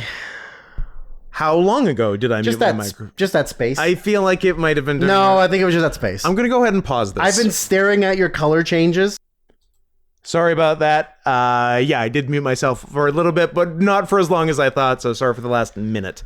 What was I saying? Oh, I don't know. just Shut up. Just praising Janelle Grant up to this point. Yeah. But yeah, when that first offer comes in... I think if you're going to rape and shit on me... Fair. There is a certain amount of I'm gonna fight this forever. Ooh, 50 million. I know. Can I forget the smell of piss, shit, and cum? It's For $50 million untaxed. untaxed. Yeah. But I'm gonna take it. the thing is, like, if you go to trial, You're gonna get more. you can get more. You could get 300 or 400 million Yeah, dollars. it's just you have to. you don't know how much he's worth. You have to be prepared for the slight gamble you lose, although that's in this case pretty small. And Considering the co-defendant is already like, oh yeah, fully true. I'm also a victim. that's true, along with a coward of cowards, Coward of Johnny cowards. Ace. Yeah, and then also, like, of course, being okay with being re-traumatized via the trial. Yes. Like those, if you can live through those things, go to trial, baby. I would say my only concern with it, She probably doesn't like it when I call her baby. probably not. But Come on, hun. Sweetie, Come on, you dumb broad. Go to trial, you stupid broad. sugar tits. I think the only concern I would have is Vince not being Him jumping over the desk and raping you like that guy attacked that judge. Well, if anybody's gonna do it, it's gonna be Vince. No, is it not being mentally capable of standing trial? That I feel like Vince is the kind of guy He's gonna do a snooka. who can do a snooka or Weinstein. Hopefully he'll go full snooka and then die right after. I mean, possible. But I feel like that's the only concern with it, is that it gets dragged out enough. And I think Vince already looks like shit. Looks real bad. And like he's aged horribly over the last like 4 or 5 years. Yeah. So the only concern would be is that Although I love that mustache. his jet black hair and his looks perfect. his fucking Rocky and Bullwinkle mustache. What's the guy's Boris. That like he wouldn't be able to stand trial due to his mental state, which is even though he was the executive chairman of $1 billion company in 2024. Yeah, but so was fucking Harvey Weinstein. And then look at him. Within like a year, he was, I need this walker to get up the stairs. And why is everybody being so mean to me? I made the movies you love. The walker even has the tennis balls on it. So I don't slip. Yeah, like it's same. Weinstein was the same thing. Yeah. Like he was perfectly fine until he went to trial, and then all of a sudden he's on his deathbed. Larry Flint pretending to be in that wheelchair. Same thing. That just reminds me of that Jim Norton thing. I had a moment with him, and because I told him how much I loved him and all the things he's fought for free speech and everything, and I think I touched him for a moment because he was. Then I knocked over his wheelchair and I fucked his mouth. He's a pornographer. He's a pornographer. Yeah, I really hope she doesn't settle out of court because I really need Vince McMahon to go to federal pound me in the ass prison. FPMITAP. You know it. You know it. And that was Boat Trip. Well, some of those things happened in this. There was definitely some federal pounding in the ass. There was some PMITA. Certainly. There was. But it was on the up and up, so nobody went to prison. So, what do I have? I would love to throw up on Vivica A. Fox. I mean... Sorry. Vivica a Fox. Vivica a Fox. Slut. You know what? First person to draw a good Vivica A. Fox as a fox and send it to us wins something. You'll find out. Is that fair? New contest? New contest. Hot Vivica a Fox. Vivica a Fox. Yeah. Yeah. Do it. My first note is just how did Cuba just Oscar winner Cuba. like not fire everybody in his team the second like he wasn't getting roles right after like As Good as It Gets. Yeah. Yeah, it was Jerry Maguire, As Good as It Gets. Jerry Maguire, As Good as It Gets. Like even Instinct, he's with like bigger name. Like he's with fucking Anthony Hopkins. Men of Honor with Robert De Niro. Which one's Instinct? It's the one where Anthony Hopkins is like a crazy man in jail, and he knows the secret to a murder. Follow-up question. Are that and Fracture the same movie? Separate movies. Different movies. Fracture. Kind of the same? Fracture is Ryan Gosling, Hot Goss. And Anthony Hopkins. And Anthony Hopkins. And Anthony Hopkins is a criminal. No, I think Anthony Hopkins is like a psychiatrist. Oh. And Ryan Gosling murders somebody, but he did it subconsciously, and Anthony Hopkins is trying to get the he's trying to his brain, extract the information from the fracture in his brain, or something. But does it maybe turn out that Hopkins was like in on it, or a bad guy, or it's something? It's been too long since I've seen it. I saw somebody can pay for Fracture, somebody can pay for Instinct. We can compare and contrast and rate essays. Okay, we're giving you 2 double feature options for the low price of $300. Well, you know what? We'll do it for $250. One time only. Deal. And you can do either of these. It's Black Friday. This is Black Friday on the news. Black Ass Friday. Black Ass Friday. You can give us the Are These the Same Movie? Anthony Hopkins double feature of Fracture and Instinct. Or you can have Scott relive drama. You can have Scott relive a day at whatever the movie theater was, because maybe it's gone now, at Guildford Mall in Surrey, British Columbia. I believe the only 2 movies I ever saw there. I did a double feature of which I paid for one. Mm-hmm. I can't remember which. Fracture and Blades of Glory. Sick. Sick. Instinct is in a prison for the criminally insane, deranged anthropologist. Oh, you got me all psyched with anthro. Dr. Ethan Powell, played by Anthony Hopkins, is set to be examined by a bright young psychiatrist, Theo Calder, Cuba Gooding Jr. Mm-hmm. Driven by ambition and a hunger for the truth, Calder will eventually risk everything, even put his very life on the line, in a harrowing attempt to understand the bizarre actions of this madman. Ooh.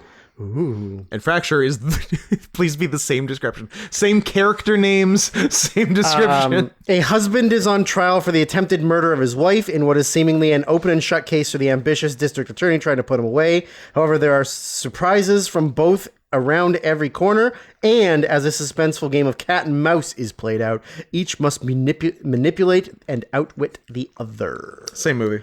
I don't know who's who. It does have David Strathairn, so who we like. Oh, we do like him.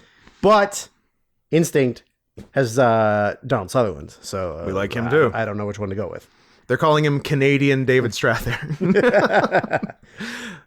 So Fracture Instinct or Fracture Blades of Glory. Double feature, $250, one time only. This expires next week. Yes. So get on it.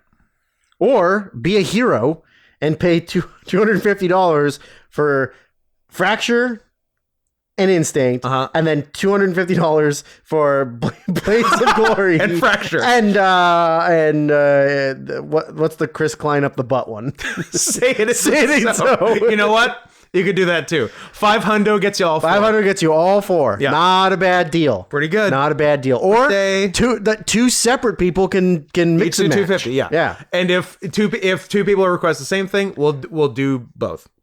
We'll see. So one person won't get what they want. Correct. No, they will get what they want. They just won't have been the one who paid for it. Yes. Yeah. But they'll never know. They'll never. Yeah, we won't say. Them. It's like when 2 gays make the kid and they just mix their cum up and they don't. Just with binging with Babish tiny whisk. Yeah.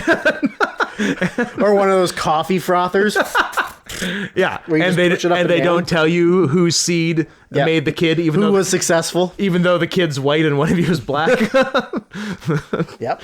We'll do that with the double request. Deal. So I hope we get an embarrassment of requests. That'd be pretty good. And I hope we have too much to choose from. feel free to ruin our schedule that we openly stated we were going to do earlier in the... Ruin our schedule before we can. Exactly. Because we will. This is your opportunity to feel like you're really a part of the family. Yeah. I don't know how Cuba didn't like immediately fire all of his PR team Boat trips, and his manager and just everybody involved in his career. He went from winning an Oscar and like being a darling. Yeah. Because his speech and everything, like everybody was so high on Cuba. Loved him. And then it's like he was America's black sweetheart. bad comedy. Nothing. Disappear. Yeah. Straight to video garbage. Yeah. And now he's a gay molester. And now he's a gay molester. Well, he was OJ, but he's a gay molester. He was OJ. Yeah. Did we give the gay molesting news? I feel like that's going to come at the end. Okay. That'll come at the end. Come at the conclusion. Conclusion of come. So the premise is Vivica A. Fox rejects Cuba's proposal in a hot air balloon. But after he can't even like get the proposal out and throws up on her, so he doesn't really want to either. So at the end of the day, who cares between them? 100%. And then his classic early 2000s and every year before it trope, fat best friend. Fat best friend. Who I'm sad I've missed the boat on that in the acting role because I don't know if they're doing that anymore. Are we getting a lot of fat best friends anymore? I don't watch a lot of these type of movies anymore. No? So I Strange. couldn't tell you. No, you're too busy watching the Please Don't Destroy movie? Yes, I am. With a fairly banging soundtrack, if I'm to be honest. Mm-hmm. Correct. He goes to the bar or whatever, runs into an older loser friend of his who has the hottest woman of all time by 2002 movie standards. Yep. With him, and he's like, "Oh, you got a prostitute?" And he's like, No, she's not a prostitute. Oh, I get it. His line was, "She ain't no escort skank." That was what he said. That was his response to asking if she was a prostitute. Yeah. That's right. By the way, they're doing a reverse Bechdel test where two men are talking about a woman who's right there in front of her without acknowledging that she's a human being. Yes. Yes. Well, she's not. It's very good. And it's like, no, she ain't no escort. Like, oh, I get it. She's retarded. To which I wrote, and we have her retarded at minute 7. This is a 2002 comedy. No, but she's a legitimate woman with a job that isn't sex for money. And then they met on a cruise because that's what happens on cruises. So fat best friend tells Cuba, hey, quit being a little bitch about Vivica A. Fox. If someone wants to draw a hot version of that, send it to us and we will beat off to it. I don't know if I believe that because I've done a lot of cruising and I've never seen a woman. That's true. It might have been. I did get punched in the face by a black man wearing a jockstrap, though, for reasons. Yeah, it may have been a flawed plan from the start. Yeah. Now that we think there about was it. a line. Cruising, not the way to have sex with women. Yeah. There was a line before that where after Vivica breaks up with him, and he's like being a sad sack at home. And then I think it's maybe after they go to the bar and they come home and Cuba's got a dog. Yeah. And, he's like complaining to the dog about missing Vivica or whatever, or that he didn't hook up with any women at the bar. And he says to him, was like, I know you don't care. You can lick your own balls. Yeah. I'm like, if only we could lick our own balls. The dream. The dream. So they decide to go on a cruise to get laid. Horatio also commits a sexual assault, like within 10 minutes of the movie, because he calls Cuba and says, you're being a sad sack. We need to go out to the club to meet women. And then the guy who he's working with calls him and he makes it seem like he's a bigger deal than he is, but he's like a janitor at a health spa or something. Yeah. And he ends up forcefully giving a woman a massage. Oh, yeah. Who doesn't want it. Yeah. And who doesn't know it's him. Doesn't know it's him. And also he's not a masseur. It's a real Revenge of the Nerds. Oh, yeah.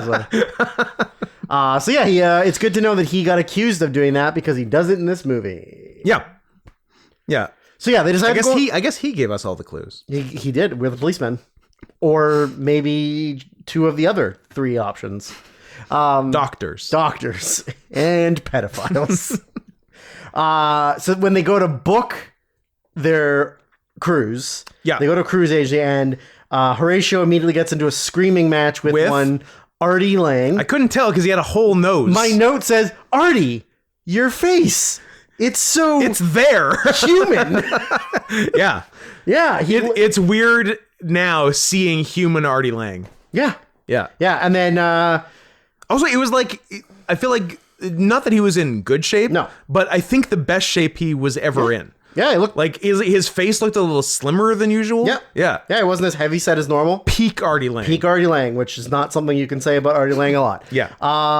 Which is most people's rock bottom. Yes. Yeah. So the agent who's giving them the booking is Will Ferrell. Yep. And then he has to step away for a second, so it turns out that Artie Lang also works there. Yeah. Him and Horatio have some dumb back and forth banter. Parking spot It's not very beef. funny. It's not funny. And then Will Ferrell comes over and they complain to him, and he goes, "Don't worry, I'll take care of him." Yeah. He's got an alcohol and a problem. I was going to say, Artie's playing himself. Artie's playing himself. Yeah, like Farrell intimates that, like, yeah, he's like, oh, he's smoking weed and doing coke and doing heroin and fucking And fucking, yeah.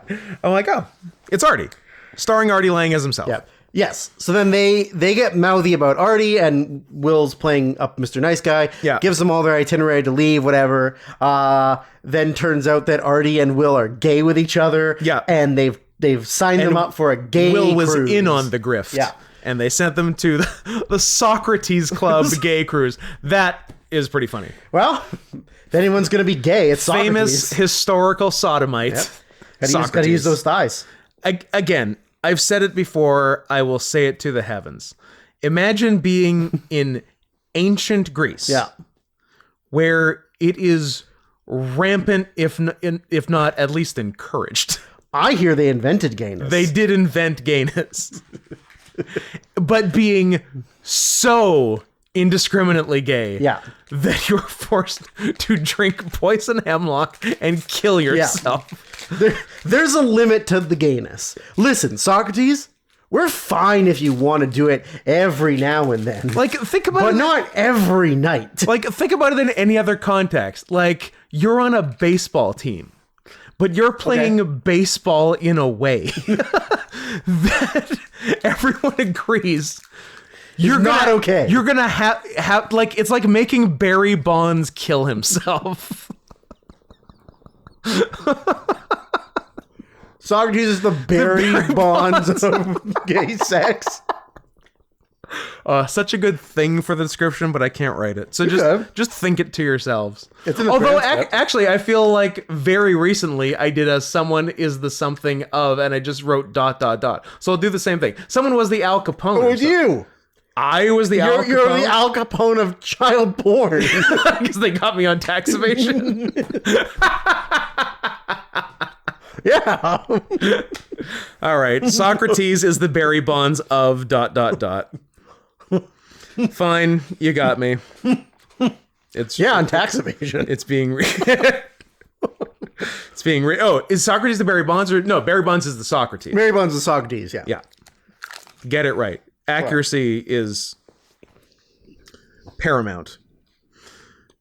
Barry Bonds. Damn, we got a good description. They should have sent a poet. Mm-hmm. The podcast in which Drew names the entire cast of Sorority Boys from memory. Barry Bonds is the Socrates of ... There you go. Spoilers for the description that you've already read, because it shows up with But you know where it's from But now. spoilers for us, because this is happening in real time. But you know where it's from now. And you know where it's from. It's from where it's usually from, the podcast. The podcast. What else is going on? So they go to the cruise. But with when they do that little reveal of Farrell and Artie Lang in their nefarious plan, I'm like, I knew it. They are trying to turn everyone gay. Mm-hmm.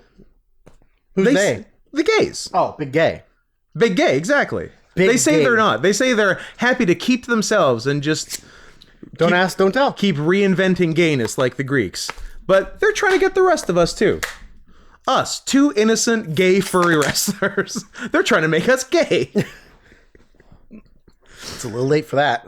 Oh, yeah. Socrates Club, very funny. Shout out to Horatio as they're boarding the boat for inventing the implication years before Dennis Reynolds. Yeah. Literally says it. Like, we're on a boat. What are we going to do? Or they can't get away. They're going to jump in the ocean and freeze to death. Swim 12,000 miles home? No. I'm going to rape you.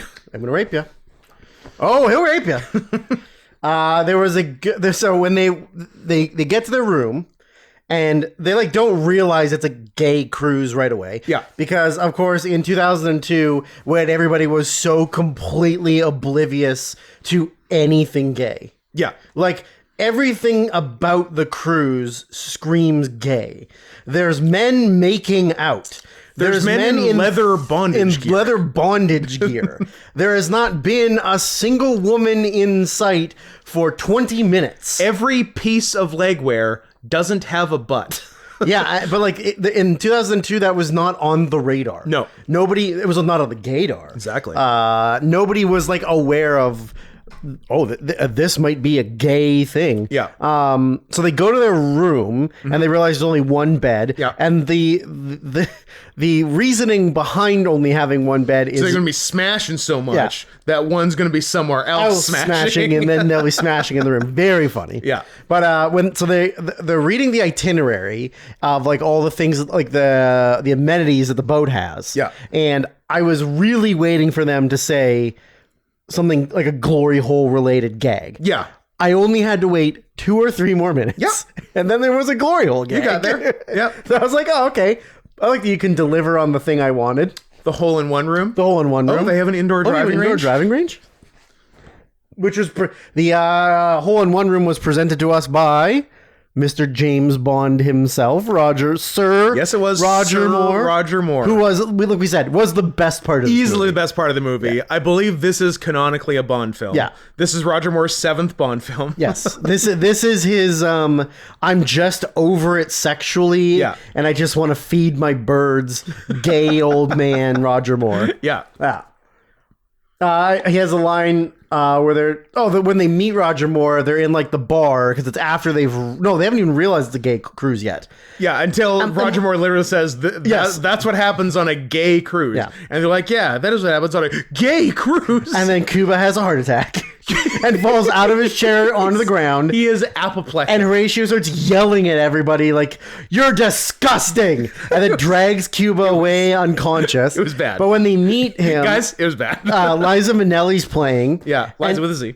Yeah, and then they go, I think somebody says, well, I don't remember which one of them says, why do they always play Liza on these things? And then Cuba goes like, oh, I like Liza with a Z. She's pretty good. And Roger Moore says, I'm more of a Johnny Mathis guy myself. And they give him this weird look. And Horatio says, sure, if you're looking to make out with a man. Like as a joke. Like he's making a joke. And then they have full-blown gay panic. So they go back to the room, they start arguing, and Horatio refers to Cuba as, "You're a little femme." Yeah. Yeah, he thought like Cuba was in on this. Yeah, like he tricked him into going on a gay cruise, even though it was Horatio's idea. That's correct. But he's like, I said, let's go on a cruise. We went there, and then swindled and bamboozled and then you winked at the guy, and he knew you meant gay cruise, and that's why we're here. So they get into a fight. They meet their drag queen neighbor, who is completely unpassable. No. Yeah. And Horatio is very much tricked into being sexually aroused. Yep. I think that's so now it's them in full gay panic mode on this boat, but they're like, well, we're on the boat, we can't do we don't dock for 4 days. But it takes them a bit to even get to that. They're like, we gotta get off of this boat. And I'm like, do you? Like, it's 2002. You are both you both might be unemployed, but also managed to afford a 1-week luxury cruise. You can still enjoy a luxury cruise, even if it's full of gays. 2002 gay panic was a real thing, Scott. And you didn't know who was trying to fuck you. And like, the economy was so fucking good. Yeah. This is like, but it's crazy. Cause like if you, okay, first of all, you'd never be able to make this movie now. But if you made this movie now, or like even if this was real life, like I'm so unsexually appealing to these gay men, but to them, they're like all gay men lust after every man. So Where's the lie, though? I mean, I don't think all gay men lust after me. Only some of them. That's true. Only some. Yeah. So yeah, Horatio tries to escape. He shoots a flare gun at a helicopter that crashes. Yeah. I thought I didn't know there was going to be like stuff was going to stem from that. Yeah. I thought just as a one-off gag, kind of funny. Like sees a helicopter, shoots a flare gun, crashes the helicopter, everybody's dead. That's what I thought too. Yeah, that's what I thought too. Cuba gets drunk. Yeah. And is walking around very feminine because, spoiler alert, Cuba might be gay. He might be gay. Well, judging by things he's done, he's definitely gay. Did I? Okay, yeah. So very early on, I think even like when they're at the travel agency, I said, I hope the reveal is that Cuba is gay because he's acting gay even when he's supposed to be straight. Well, he's a little femme. He's a little femme. Yeah. That's You're right, though. Like, he is very flamboyantly gay in this. Yeah. And in most things. Yeah. Be gay. No one cares if you're gay. He was gay as good as it gets, right? No? Greg Kinnear was. He was just... He wasn't with Greg Kinnear. Oh. Yeah, maybe he was. Maybe he was. Was he his boyfriend? Interracial gay couple 1997? You kidding me? I don't know. I guess that's why I got nominated for Best Picture. That's why it won Best Actor-Actress? Actor-Actress. I was expecting it to win Best Picture, but I forgot Titanic existed, so it got to win. Yeah, that's fair. So yeah, Cuba gets drunk, goes back, falls in the pool. A woman rescues him, which is Rosalind Sanchez, who's a fucking babe. Hot. But the second I saw her, I was like, I hope the payoff is that she's trans. Please be a man. Because the only thing that this movie is missing is transphobia. Yeah. And like that's the only thing that will save this movie is if it turns out that she is like a pre-op MTF trans. But like sadly that's not the end result. But too woke for 2002. Yeah. I was also kind of hoping a plot point would be so when Cuba gets drunk and falls in the pool and she saves him, I was hoping it'd be like he was under the water for 6 minutes, and when we brought him back, he was gay. The pool that makes you gay? The pool that makes you gay. They're calling it gay pool. Damn, I gotta write gay pool now too. The beach that makes you old and the pool that makes you gay. What a terrible vacation. You go to the beach, you come back, you dry yourself off, you get all the sand off you, then you're like, I'm gonna go lounge by the pool. Yeah. Oh no, I'm old and gay. I'm old and gay. I'm Roger Moore. I'm old gay Roger Moore. Speaking of which, also have a line on I believe a correct version of old art sequence. Oh, en route. I like it. Yeah. So anyways, he meets Rosalind Sanchez. She saves him from drowning, and then they spend like she takes him to bed and whatever. And Horatio's there freaking out. Anyways, blah blah. But then in the morning, turns out the helicopter they shot down was full of the Swedish sunbathing team. Yep. So now it's kind of funny. It is kind of funny. Now there's all these like half nude, like sunbathing, beautiful, blonde, tall, big fake titted women. With some of the most classic late 90s, early 2000s fake tits. Yeah, just big, the worst looking, perfect spheres that don't touch each other and like and move with your body, not opposite your body. Yeah, disgusting. But when Horatio sees that, he gets a boner and he goes to talk to them. And one of the girls, who is the one that he ends up like talking with the whole movie, says something along the lines of like, well, when we got rescued, we didn't think we were going to be picked up by a boat of homo boys. Yeah. Very good. Very good. Mwah. And then turns out that their manager or their coach, a very butch Lynn Shane. Love her. I fucking love Lynn Shane. She says... she clearly because the director of this, Mort Nathan, wrote... Jew? No, Mort wrote Kingpin. Right. So clearly she and he stayed friends from 96 to 02. Good for them. That's awesome. Not bad. And clearly her forte is oral sex, because that is a through line Yes. between Kingpin and this. Yes. I think it's over the closing credits of Kingpin when she's doing like an extended take in the rear view mirror Yes. of the pussy eating. Yeah. And everyone is like dying laughing. Dying. It's so good. It's so good. Kingpin's fucking great. awesome. Yeah, it's fucking great. I love It's been a while since I've seen it, but it's fucking great. Yeah. It holds up for sure. Yeah. Is it Fairly? Yes. Yeah, right? Yeah. Good Fairly. The only one. The only good Fairly. Bold. Yeah. One of the only good. Green Book. It won Best Picture. I'm sorry. Well, and it was very truthful and accurate. Did you know the real guy who Vigo played is An anti-Semite. Carmine from The Sopranos, is like that actor. Oh. That guy is Vigo. Oh. Yeah. Pretty cool. Viggo Morgenstein and his big floppy wiener. His big floppy wiener. So Horatio has a scene where he's rubbing suntan lotion on all of the ladies' backs. Yep. And Lin Shane comes to grab him because she's wonders who this weird. If you're wondering, Scott's eating ass. We should watch that scene afterwards. So funny. It's so funny. So she's wondering who this guy is, so she grabs him. He's got a boner. Yeah. She's like, and that guy gave it to me. Yeah, that guy over there. And when she grabs him and she goes, "You are no homo, man." I was like, oh, that made me very, very happy. I don't know why, but I laughed pretty good when she said, "You are no homo, man." It was good.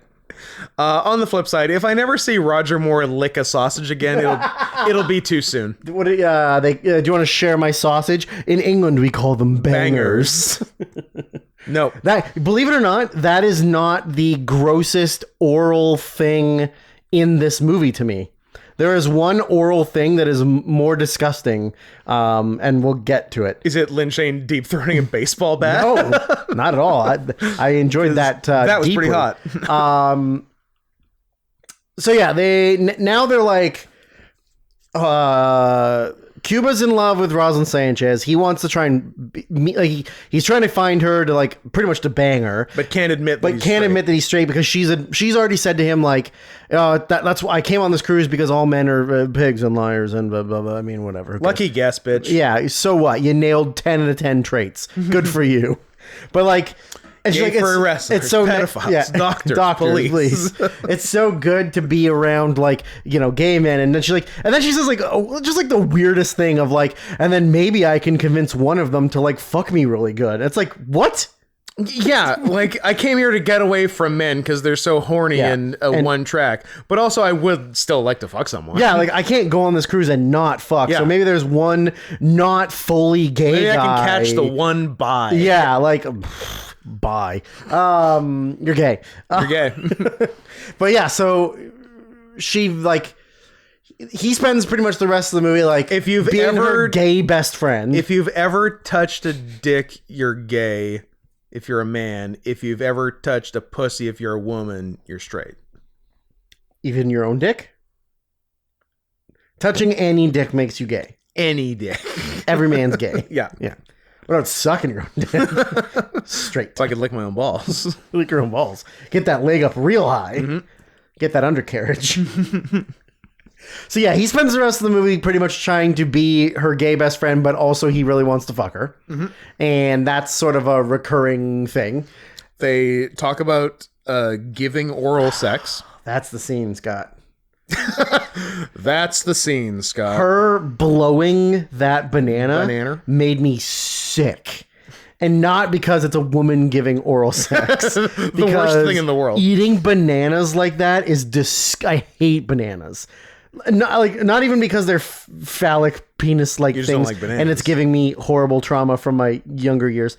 I don't like the stringy shit, and then like the way, like the aftertaste in your mouth when you bite. Like I hate, and then watching her like I don't know, like peel outside layers off as she's like going in and out. I'm like, oh, this makes me want to throw up. But you know who did like it? Cuba Gooding Jr., who while she was doing this, he was air humping out the window. Yep, and and succeeded. Came in a man's face. When you are so horny and you've been on a gay cruise for one day and you're the horniest you've ever been. Yeah.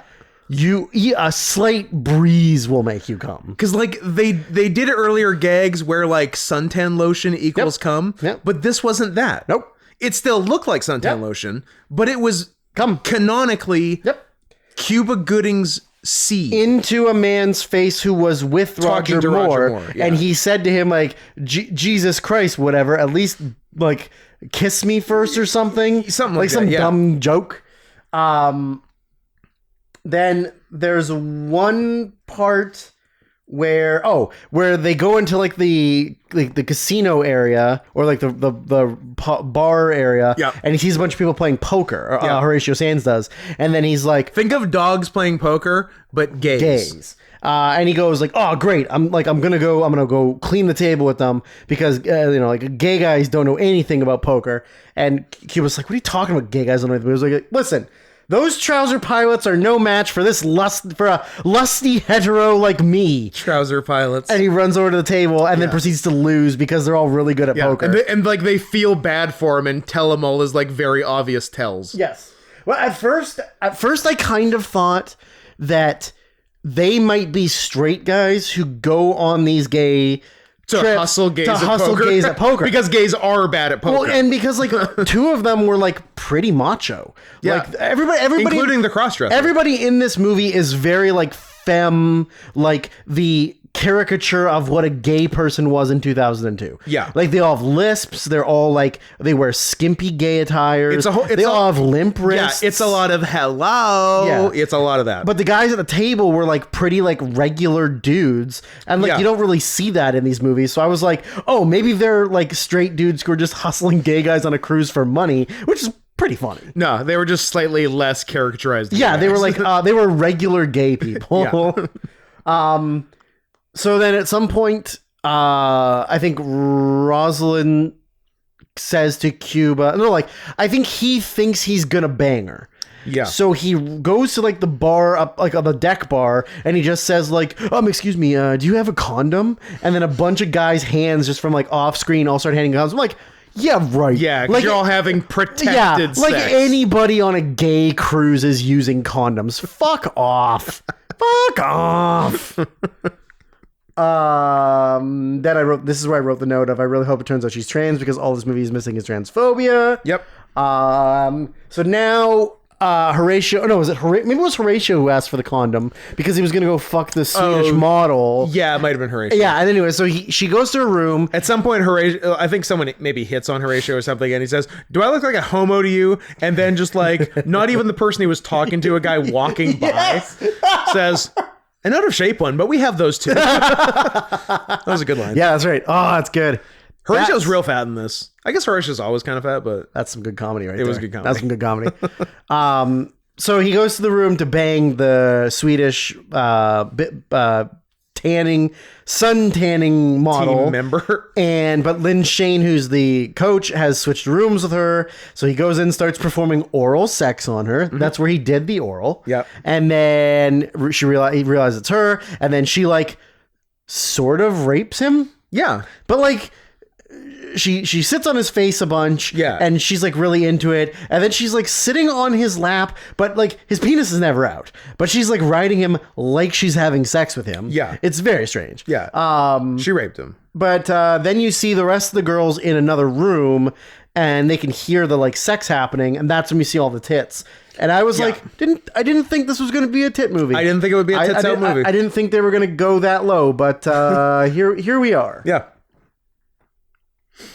And then, then Horatio gets super drunk and goes to bed with a guy, but it's unclear if they just fell asleep or if he had gay sex, but he wakes up and thinks he had gay sex, and he's like, oh, well, truth be told, I haven't fucked since high school. And even then, I was forced to. She was 50 and like, wheelchair. Yeah, and then I promised her I would marry her. Yeah, so maybe I'm just gay. So then he thinks he's gay for a while, and then for like 30 seconds, and then remembers he's not. He's not gay. Yeah, maybe I am gay. And then he's like, "Oh, I can fuck this Swedish, like the hottest Swedish model I've ever seen in my life." Yeah. Oh, I'm not gay because I'm not gay. I'm not gay. So that was his character arc. Yeah, there was one part where like him and Horatio get into a fight, and Horatio says that like something about like you seem so gay, and I was like, I don't think Cuba needs help, or no, maybe you don't seem gay. And then it's like, well, he doesn't really need help seeming gay because he's gay. And then I said, so at this point we see Vivica a fox, back in Los Angeles or wherever the fuck they are with the guy she was cheating on Cuba with. Yeah. And she sort of has this realization of like, I don't want this guy. I want Cuba back because like this guy's like a macho duty bro and I want somebody who's like submissive and I can push around. Yes. And that's Cuba. So she manages to get like to figure out where he is. Yeah. Get to the port where they are. Get on the boat. And then get involved with Cuba again. Where she sees him. He's replaced the main dancer who is seasick in a musical number. Yes. And no one has ever seemed more comfortable in drag than him. He seemed to enjoy what he was doing. While a extremely similar cover to Diana Ross's I'm Coming Out is playing, but it's not Diana Ross. I guess they couldn't get the rights. I guess they could not afford it because it's not like they wanted a different version for a reason. Nope. It sounds just like Diana Ross's I'm Coming Out, but it's clearly not Diana Ross. I don't know. So that was funny. And Vivica comes out and sees Cuba doing his thing, doing his little Rockettes number, and screams out "cocksucker!" Yeah, and everyone looks very funny. And then she goes, "No, I'm talking to him." And the movie should have just ended there. Such a stupid gag, but yeah, it should have just ended there. Yeah. So now, so she sees her, Rosalind Sanchez sees him, the whole interaction, and then now we're like off the boat, and they're getting married. Yeah, a fucking Shaft shows up. Yep. For like 20 seconds. Shaft, her dad. Richard Roundtree. Yep. And he goes to Cuba, like pulls him aside and goes, "Hey, listen. You're not a fag, are you?" And he goes, No. It was an accident. We didn't mean to go on that cruise. All right, good. You can marry my daughter." On the day of the wedding. We didn't look into this. Even 24 hours earlier. You would have had to have been back from the cruise for at least a couple of days. I would think so. And you're like, no, I'm gonna wait till right before she's walking down the aisle. Yep. So then now we get Tom Lennon, of course, playing a kind of weirdly femme priest. But technically straight because his wife left him. But what other role would he be playing? Yeah. No one has ever come across more gay while not actually being gay than Tom Lennon. Yeah. And I love Tom Lennon. No, yeah. He's the best. Shouts out to Tom Lennon, Nick Swardson. And who else has that vibe? Who else kind of has a gay voice without being gay?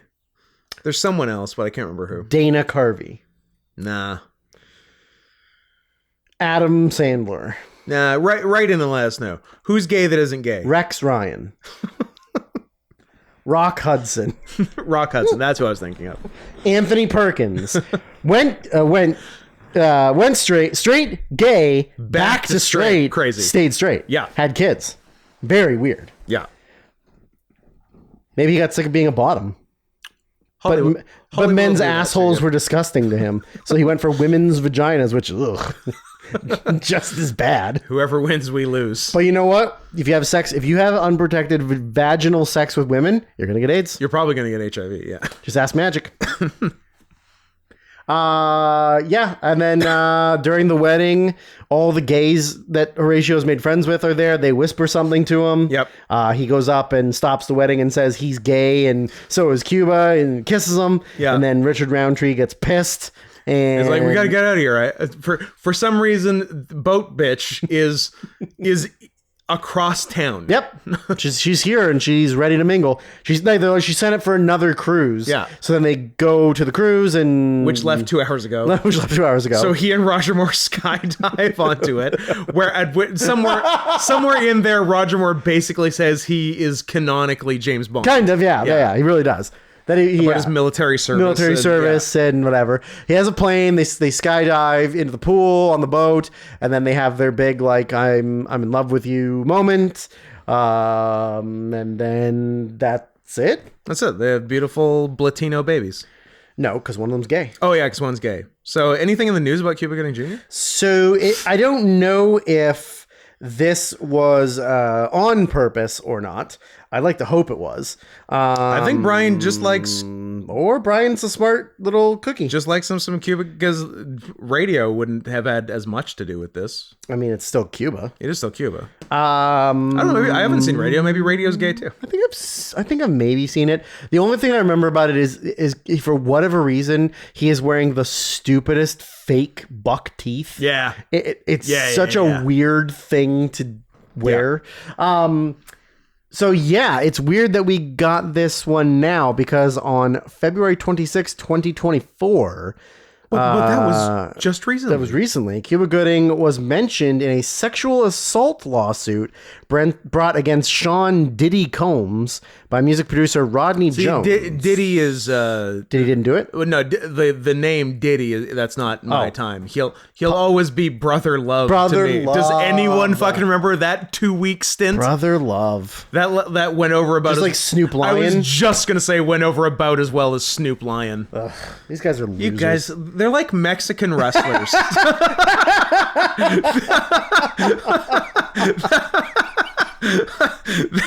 They're like Mexican wrestling. That is a joke mostly for us, but to give some kind of context, any Mexican wrestler who is too successful just like goes overboard and fucks it all up. Like, can't leave well enough alone, and that's a real Snoop Lion Brother Love as far as I'm concerned. They really can't. Yeah. So he.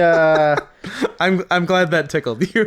Yeah, it really did. Maybe I'll tickle you later. So Cuba Gooding was mentioned in a sexual assault lawsuit brought against Sean Brother Love Combs. Nice. By music producer Rodney Jones. The lawsuit alleged that Gooding had groped and fondled Jones non-consensually. Yeah. And as you said in the car, between times where I was going to say, Diddy was taking a break from fondling those men non-consensually. It's so wild. Puff Daddy's gay. Let's be, guys, can we be super clear here? Just like I mince meat, I don't mince words. Sean Combs, homosexual man. Scott, just be gay. Just be gay. No one cares. Like, are you so afraid of the street cred you don't have that you're like, I can't come out as gay because then people won't think I'm hard? Oh, really? No one has ever thought Puff Daddy is hard. Yeah, you have no street cred. Yeah. You're slightly above Ice Cube. Yeah. Yeah. Like, yeah, just be gay and maybe don't rape. Yeah. Like, that doesn't seem... be gay and rape and you'll get away with it because everybody's too weirded out by it. True. But don't be straight and rape. That's the pitfall. That's your downfall right there. Yeah. So that's the news. That is the news. As we said, and as you read by the title of this episode, this is just an anime podcast now. Yeah. So the incomparable JB Hutt, who is a person... JB Hutt. Jabba the Hutt. Jabba the Hutt. My favorite. Star Wars. Jabba the Hutt. JB Hutt. Gotcha. Like USPS, Ulysses S. Grant, President of the United States. Or you got another one of those? Pizza the Hutt. Of course. Yes.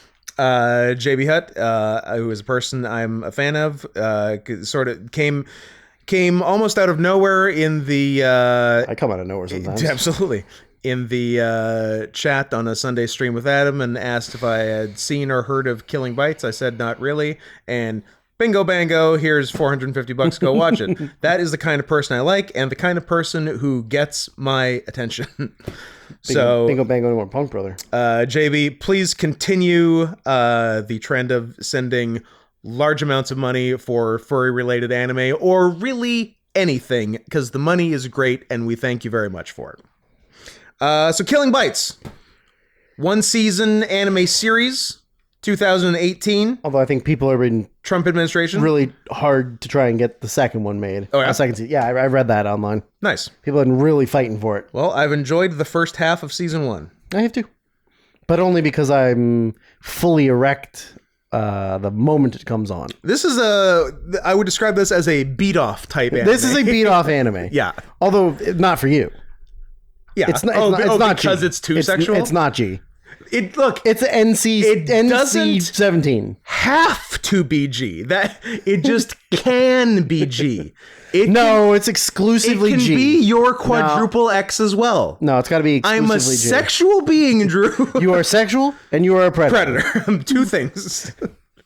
There can be sex, but there can also not be sex. I'm just saying that. Well, there isn't sex in this. Yeah. There is a lot of threats of rape, though. There really are. Close enough. Yeah. So it's a 12-episode series. We'll be doing the first 6 here and the next 6 next week, all going well. Maybe we can screw up our schedule week already. 2. Hey, if enough people pay for Instinct, Fracture, Blades of Glory, and say it isn't so, who's to say? That's a good offer right there. I really want someone to do that. That is 4 movies. I would love several of you to do that. Yeah, that is 4 movies. That's great. For the price of 3 movies. That is 4 movies for the price of 3 1/3. There you go. You're getting a sweet deal. That's crazy. We're going crazy and slashing prices. You know what? This is this year's All Request Spectacular. You can request just those 4 movies. 2 double features. Those 4 movies for are the All slightly Request less than full price. Yeah, I love it. So Killing Bites. Basic premise is there are 4 warring zaibatsus, which are the Yakuza conglomerates, but criminal. Yeah. Criminal conglomerates. Japanese business criminals. Yeah. And the way because they're civilized businessmen, they don't do their own fighting. I guess for generations they have enlisted brutes to do their fighting for them, but in more recent years they have been turning those brutes into animals because it's awesome. Yeah, why not? Why the fuck would you want to watch people fight each other? Gross. Fucking lame. Gross. Get out of here. You're telling me you don't want to watch UFC where a fucking gorilla and a crocodile fight each other? This would get me back into MMA. 100%. This would be better than heyday of early 2000s. Turn Anderson Silva into a real spider monkey? You kidding me? Yeah. Nuts. Can I say that? No. Oh. Especially not on transcript. Turn Anderson Silva into polar a chimpanzee? That Drew, it seems worse. Gorilla. It seems like you general monkey. Seems like you haven't understood why it's bad. Oh shit. A capuchin. They're cute. A lemur. They're sort of monkeys. Lemur, I feel like, is the one you can get away with. Okay, he's a ring-tailed lemur. Yeah. Yeah. Because he's grabbly. Anderson Silva do be grabbly. That's true. And breaks his legs a lot. That was a good one. I know you told me to stop sending you leg break videos, but I saw the perfect one. But I didn't send it to you. As a perfect leg break. No, this one's pretty fucking perfect. They're awful. I'll find it and send it to you. Jesus. Anyways. So they've been turning their brutes into forced TF. I don't know. But they're kind of on board with it after the fact. Is it even forced before? Like, it feels like people were sort of signing up for it. I'm unclear. It's a little unclear. Yeah. Also, forced TF. I'll beat off to it. Yep. Forced TF, forced trans, all of it. You beat off to the assignment. Handsome man, Michelle Rodriguez. Beautiful man, Michelle Rodriguez. That big fake dick. Awesome. So that's sort of the basic idea, right? Yep. And they bet on one-on-one fights, but then Which can just happen whenever, sort of anywhere. break out. But then But like, how do you know they're happening? I don't know.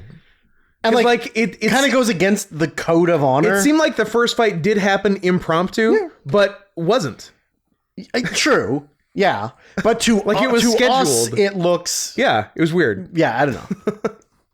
But then the big one is the Destroyal. Which is a portmanteau of Destroy and Battle Royal. Yep. Where all 4 Zaibatsus Send a faction. Send trios teams. To More lucha talk. Yep. To a big island in the Philippine Sea, where they're moved like chess pieces and fight and kill each other. Yep. I'm good. I got overstimulated, and my body needed to expel something. Gotcha. Yeah. Which was a sneeze, cough, and cum. You'd be surprised where the cum came from. His butt. It wasn't his. Been storing it for a special occasion. I was trying to get pregnant. If you keep it in longer, it could really latch on. It can find purchase. I don't think it works like that. You don't know. What are you? I thought you were a doctor. I might be a doctor. I can't say for certain that I'm a doctor, but I'm definitely a gay furry and a third thing. So we open in media res abducting an underage girl. That is how the series starts. It's fucking snowing again. No way. Just a little bit. Every time. It's the mountains, man. God damn. You live at sea level. I live at mountain level. Because I'm a fucking mountain cat, and you're a goddamn sea level cat. If you call me sea level cat one more fucking time. Syrian soft buzz. Anyways, yeah, so there is a group of men who... Hey, what's the tallest mountain in the world?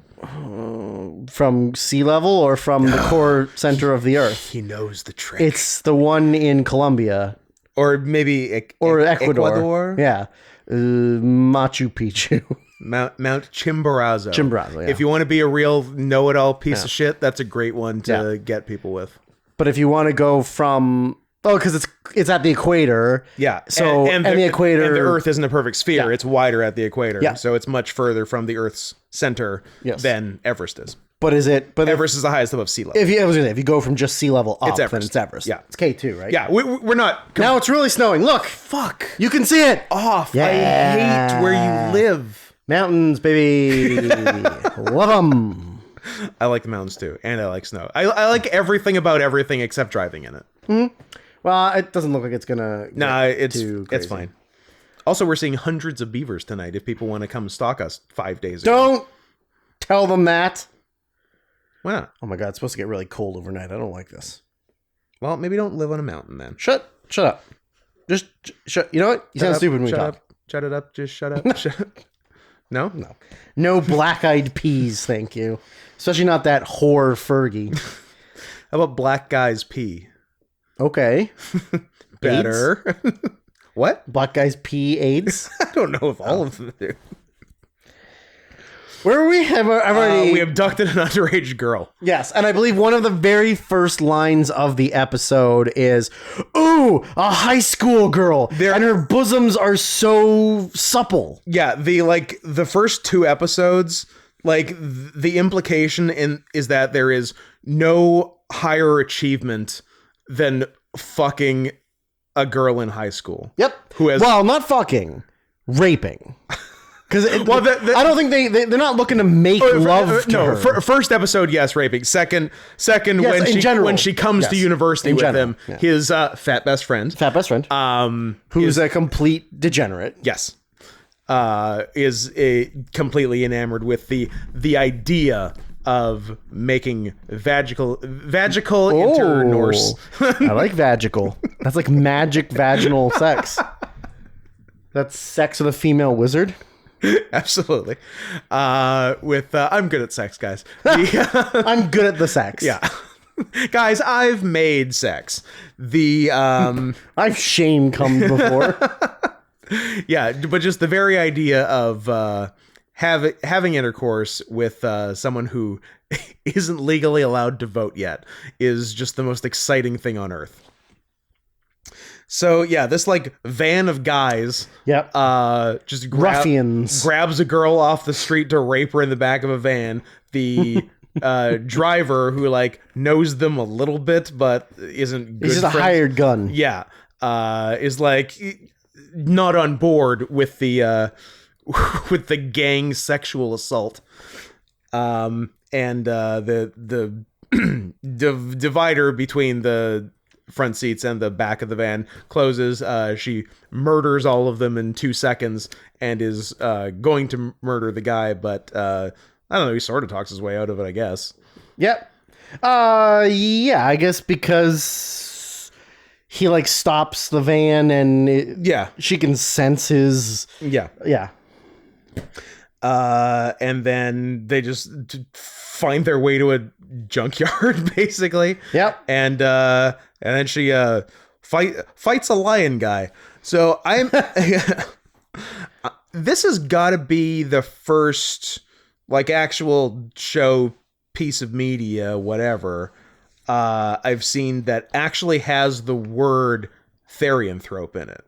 Yep. I don't think I've ever heard it before. I mean, I've Or like I've heard it before. Yeah. I come across it in my probably every day. While but you're not in, while like, you're masturbating to G-rated. I wish I hadn't said anything. Well, if you don't want things repeated, Scott, then don't say them.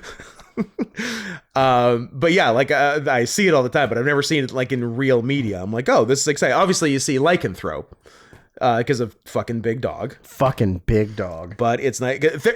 P.S. For those who don't know, Fucked. Therianthrope is just the general animal version of lycanthrope, and furries who like hardcore furries who think they are the animal, but not in the cool way that we do, but in the really annoying way, like referring to people as your pack and like that gay bullshit. Like they call themselves Therians. I don't care for it at all.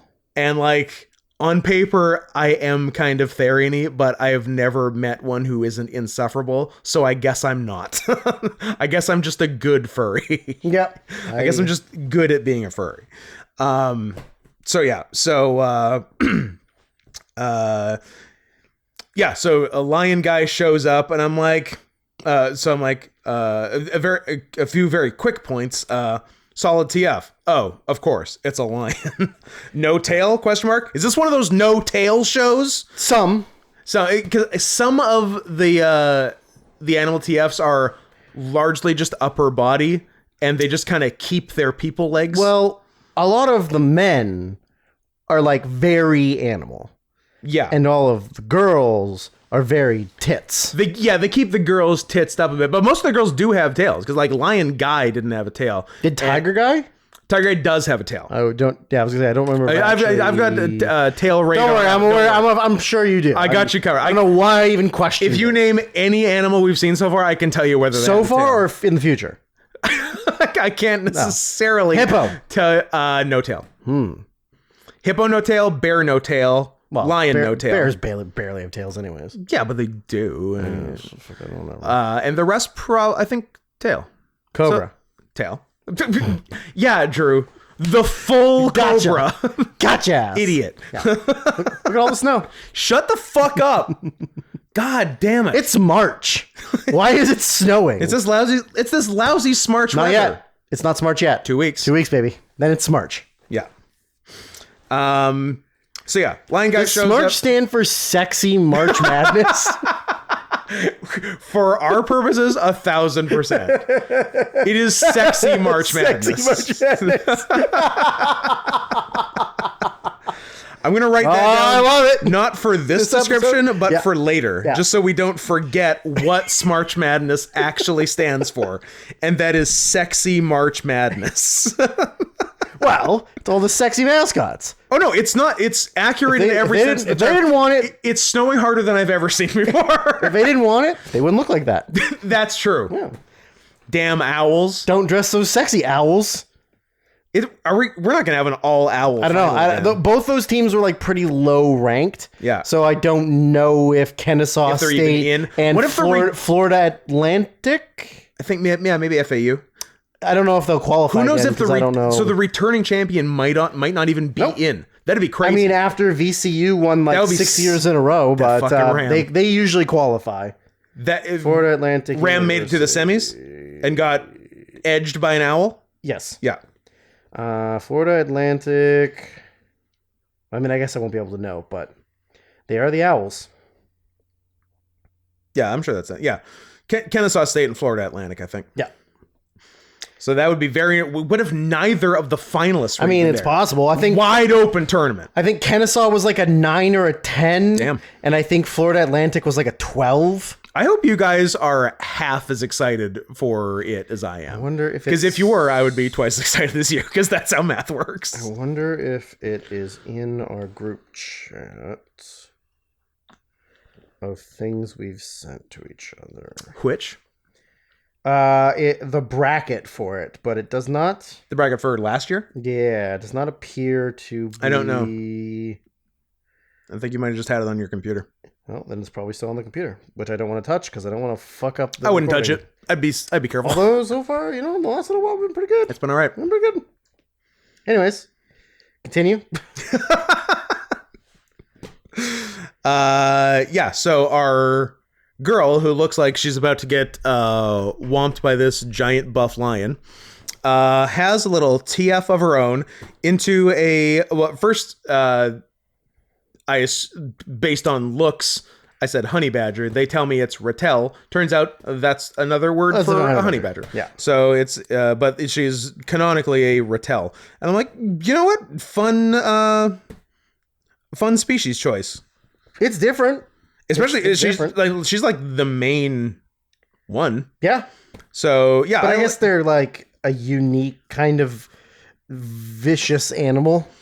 yeah, You can just go for like a dog or big cat and like, yeah, okay, sure. yeah, with like obviously cats are number one, and there is like a Clear number one. a strong implication that like cats are the best fighters in this, which I like. Yep. Not wrong. But like a good next subgroup of animals that I like is like your mustelid types, like your badgers and maybe raccoons fit in there. Yep. Skunks, otters, I think are in the mix. Beavers. Beavers, ferrets. Beavers are just rodents, I think. Actually, that's true. They are. Yeah, and I can't remember where raccoons are kind of their weird own thing. Even though they basically just look like cats, they aren't cats at all. Yeah. Which is weird. But yeah, I like the mustelid type animals. That's a good group, and nice to get some representation here with the We'll just Rattel. mix it up, right? Like it's kind of boring to just do the same. Yeah, I'm stuff. glad she's not Yeah. just like a wolf. Yeah. It's great that she's not. Enough already, big dog. And then we get like a porcupine bitch in the mix. She's been scrolling through I mean, there's a lot of great stuff in here, but images media shared in the group chat, and that was a Thick Hog community logo superimposed on the American flag. So they have a fight, and she doesn't kill him. No, because he shows up later. But she wins the fight handily and immediately, basically. Everyone's like, holy shit. And just the guy who happened to be with her, they're like, because she's like, the guy who runs the fights, which is called Killing Bites, the eponymous name of the show. She's like a project of his, kind of, and isn't, you need to participate and stop looking. I am listening to you. I found the 2020 one. That's it. The only one that I've sent to you is the 2020 bracket. Gotcha. Yeah, I don't remember being sent the bracket last year. No, because I think we just did it Yeah. on the pod and just left it on the computer. Yeah. Anyways, we'll do it on the laptop and stuff. Anyways, but like the guy who is the chairman of Killing Bites or whatever, Shido, I think his name is. I've told you. Yeah. I don't think I learned the names. I'm tough on the names. Yeah. But she's like a project of his and isn't like beholden to any of the groups yet. She's like an independent contractor. It almost seems like she's just sort of like a hidden, like not involved in everything, but somehow has the TF ability. She has the juice and like seems to know what Killing Bites is, but because she has her stupid catchphrase that she says all the fucking time. Every episode, and I hate it. it's terrible. The first half of which is the title of this episode: "The one with the sharper fangs will win." The second half is "That's what Killing Bites is." Yeah, she says it every single episode, and thus far hasn't been wrong. Nope. So I guess good for her. Do they really have the sharpest fangs? She thinks they do. And she's also putting a lot of stock in that theory. Well, so far so good. But again, so far so good. So apparently she knows and I don't. So she's. So they for whatever reason they need this guy that just got roped into it by driving a pack of rapists. They need him to be because I guess they need like a third party or whatever to be the person who bets on her. Mm-hmm. So they just give him money, just some guy to bet on some her. Guy who was gonna help some other guys rape you. Yeah. And that's how they just become forever intertwined. I guess. Forever. They're like, oh, she's gonna live with you now. Yeah. And like be his bodyguard, I guess. Yeah, sort of. Even though he didn't need one until is it cool to have a bodyguard if the only reason you met your bodyguard is? Yeah. What am I trying to say? Is it cool to have a bodyguard if the only reason you have a bodyguard is because you met your bodyguard? Yeah. Isn't there some talk though that like if he gets killed or hurt, then she can't fight or something like that? Basically, yes. I don't understand why they couldn't just find another random fucking dude I don't get it. to be the fake financier, but I don't know. So anyway, don't they say something about like, well, he's in college, so he must be smart?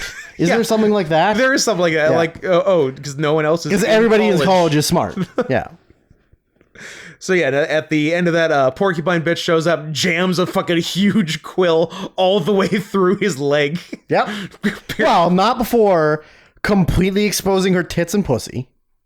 Oh, that's right. She was a flasher. She walks up to him and says, "I want you to see something," and he goes, "Oh, okay." And then she just fully flashes her tits and vagina. Like, See, I was looking at the second part of my sentence. I only saw porcupine bitch. Before that, I did not see that. I wrote tits.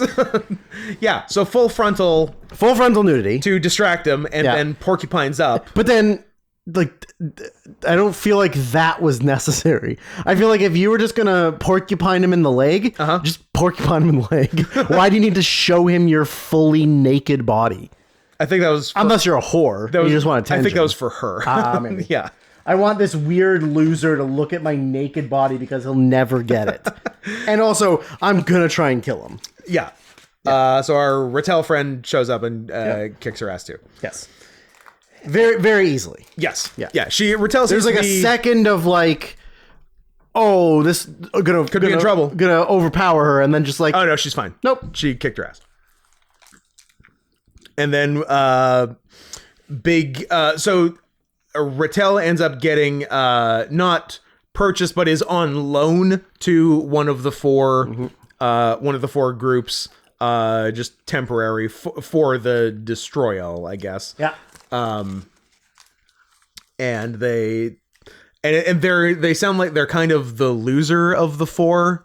Of the four groups, or they're the one that doesn't have their own people all the time. Yeah. The other groups all have their like set stable. Yeah, they're bad at killing bites. I guess. Yeah. Yeah, either they always lose.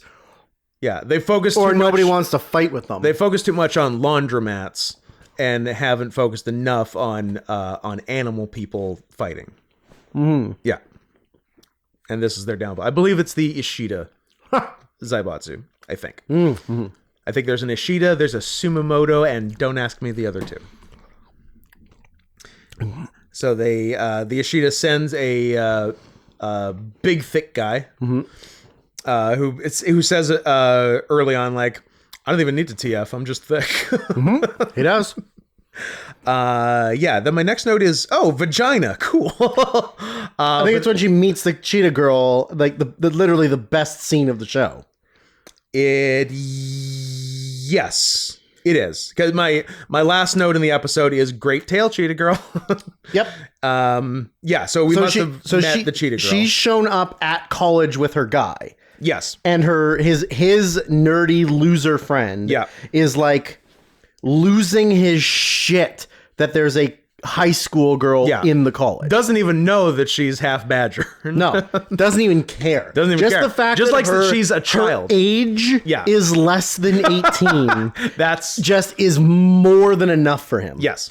So he freaks out and has like kind of like a nerdy loser, I'm gonna try and have sex with a child thing. Yeah. And she's kind of like had enough of it, so she goes to the bathroom. Yeah. And then another girl just like jumps into the stall, full pounce, steals her panties, and then avoids her strike. Yeah. So then she realizes like, oh, this bitch is fast. One of them. Yeah. And then proceeds to chase after her through the hallways. Yeah. Which then she runs into her like nerdy Bennett guy. Yeah. And when she falls down because she's not wearing panties anymore, he gets a clear shot straight up her vag. Yeah. And she doesn't really care or realize. She is unfazed by it. And he freaks out about it and says and screams that he didn't see anything. And then she chases Cheetah Girl outside. They start to have a little bit of a fight. And then a tree falls down. And there's just a bear there. Yeah. And some other guy like hanging from a tree. Yeah. And they're like, oh, she's the newest member of blah, blah, blah. Yeah. And the Cheetah Girl realizes like, shit, that's my team. So like, well, I guess I won't kill you. I guess we'll be friends now. Yeah. And she does TF into a cheetah to show you why she's so fast. Yes. Because she says like out loud, like, how is she so fast? She hasn't even changed. Mm-hmm. And then she changes into a cheetah. Yeah. Although my one picky thing about it was too bulky arms? Too bulky on the paws. Yeah. Because like cheetahs are twinks. And that's not very twinky. Yeah, definitely. Yeah, they do the. Yeah, it's sort of. It happened. Someone else gets bulky cat arms. What did we watch? Was it Kimono Michi? No. With some TF. Was it? Is it a Whisker Away? Could be. Or is it? Was there another cat TF movie? Where like a guy has to go over the Rainbow Bridge to Catland, and is that a Whisker Away? A Whisker Away. Okay, that, and he like, and his arms get like the real bulky, floofy, cat arms. Yeah. So that seems to be a trope, but yeah. Otherwise, and it's funny. Her legs aren't that. Her legs are proper. Her legs are normal. Yeah, but she's got like full like cheetah legs and paws, ears, tail. And then not really any other facial changes besides teeth. No. Still basically human face, human tits. Yes. Human tits. Yeah. Big human tits. Yeah. I didn't look. Do they have cat ears and human ears? No. Okay. I didn't really look. Yeah, I did. Good. I'm glad somebody did. Yeah. The girl's hair, you never really see human ears. So she just grows the cat ears. Right. So in my headcanon, that's what her human ears turn into. She doesn't do a weird thing where she either has two sets of ears or the human ears disappear and entirely new cat ears grow. That's not how it works. And new ear canals and You station they just grow up here now through your brain. Whole thing's a mess. It is a mess. It's poorly written. So that takes us to the third episode where there isn't a big fight with the bear or anything. No. Yeah. No. Bear and other guy just leave. Yeah. So the guys are at school at their manga club. Yep. With the two girls. And who are one's in high school. I don't know about the other one, but at least one's in high school. I assume they're both in high school. And how do we get to the cosplay? They beat him up and pin him down, and they're like, they don't know. They demand that he, I don't know. I don't actually remember but I remember them knocking him to the ground and like standing on his head and saying that like, you need to do this for the club or something. They need to wear these outfits. Yeah. And then the guy's like, you should probably just wear the outfits. Yeah. And they do. They're pretty obliging. Cheetah Girl teaches Rattel the art of partial TF. Yes. Where you don't have to go full animal. You can just do cutesy shit. You can do Nico shit. Neko. Necro shit. You can do necro shit. Yeah, you can do Neko Mimi, like just ears and tail, basically. So they put them in anime cosplay outfits, and make them do sexy poses. Do ears and tail and do sexy poses while the entire college combs their pants. But the girl, Rattel appears to be into it. I think Cheetah Girl's also. I think they're both into it. Yeah, they're both into it. Like eventually she does get into it. Yeah. And she goes like, oh, like this is actually kind of very rewarding. And then she does like a pose where she's like, what do I do? Just stick your ass bends out. over with her ass up and her tail starts wagging. And like all of you can see the boys' vinegar strokes. Yes. Like they are just prematurely ejaculating in their pants. Yeah. Because that's the only way that Japanese men ejaculate. No physical contact. Nope. And then I think there's another scene where the guy ends up face to face with her pussy, and because I wrote, I keep seeing her pussy. I don't know what to do. Oh, well, it's when they wake up in the morning, and she's just standing over right him, there, pubic mound in his face. He can just see her vagina. Yeah. There's a lot of that happening. There's a lot of that. This is a very horny show, and I'm okay with it. I wrote. Yep.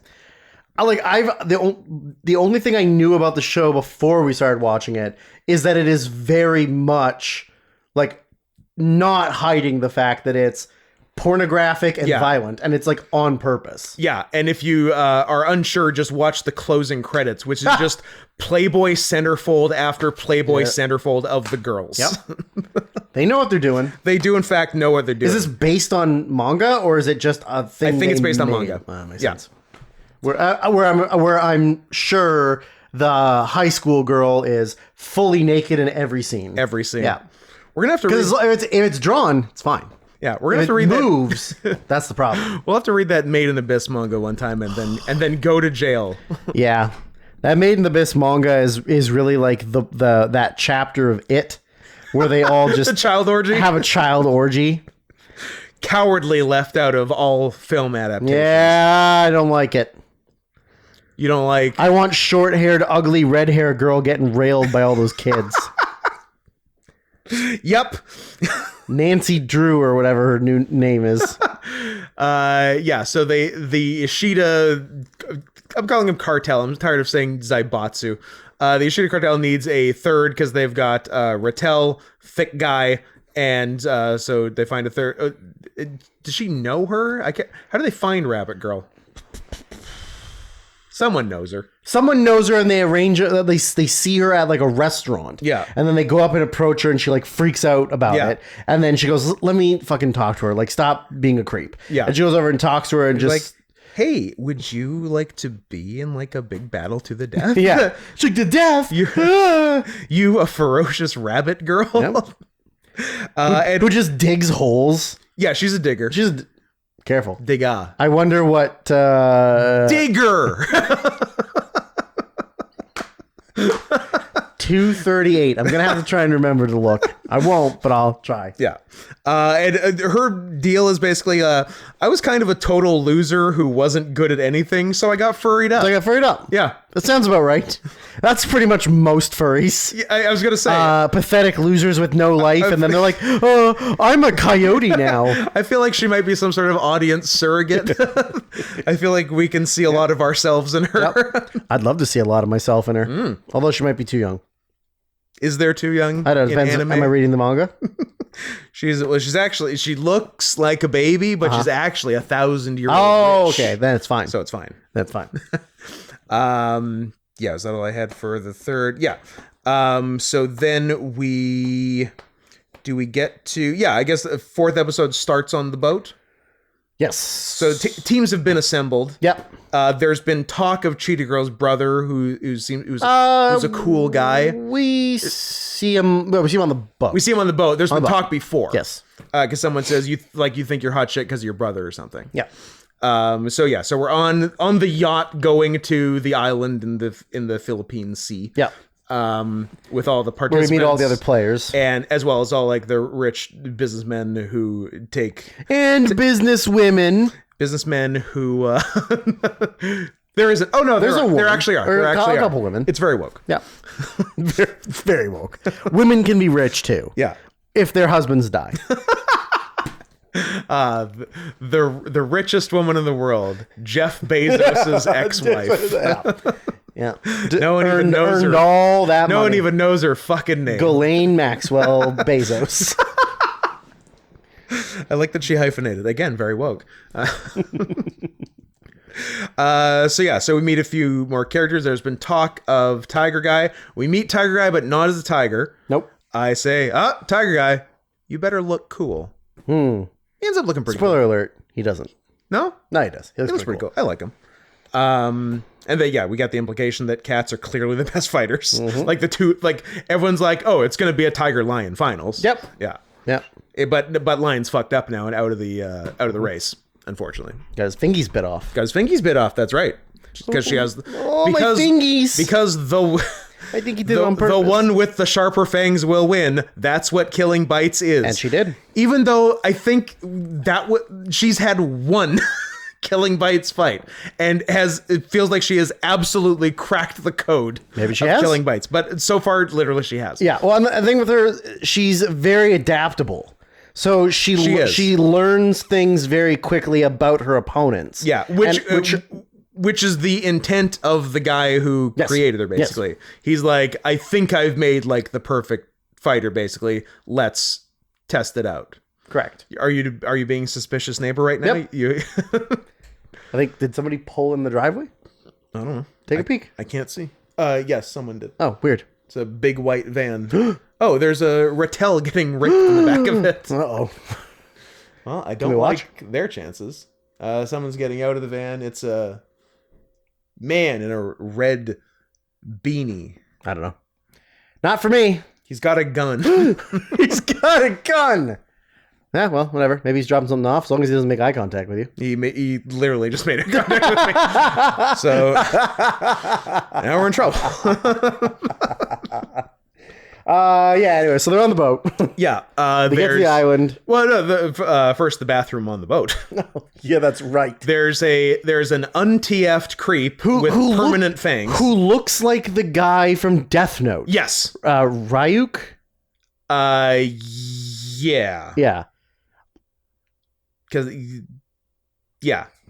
The Shinigami. The Shinigami. Yeah. Yeah, because he's got like every tooth is a triangle, and just like the hair and like the facial structure, kind of anime hair. Yeah, and that's pre-TF. That's full time.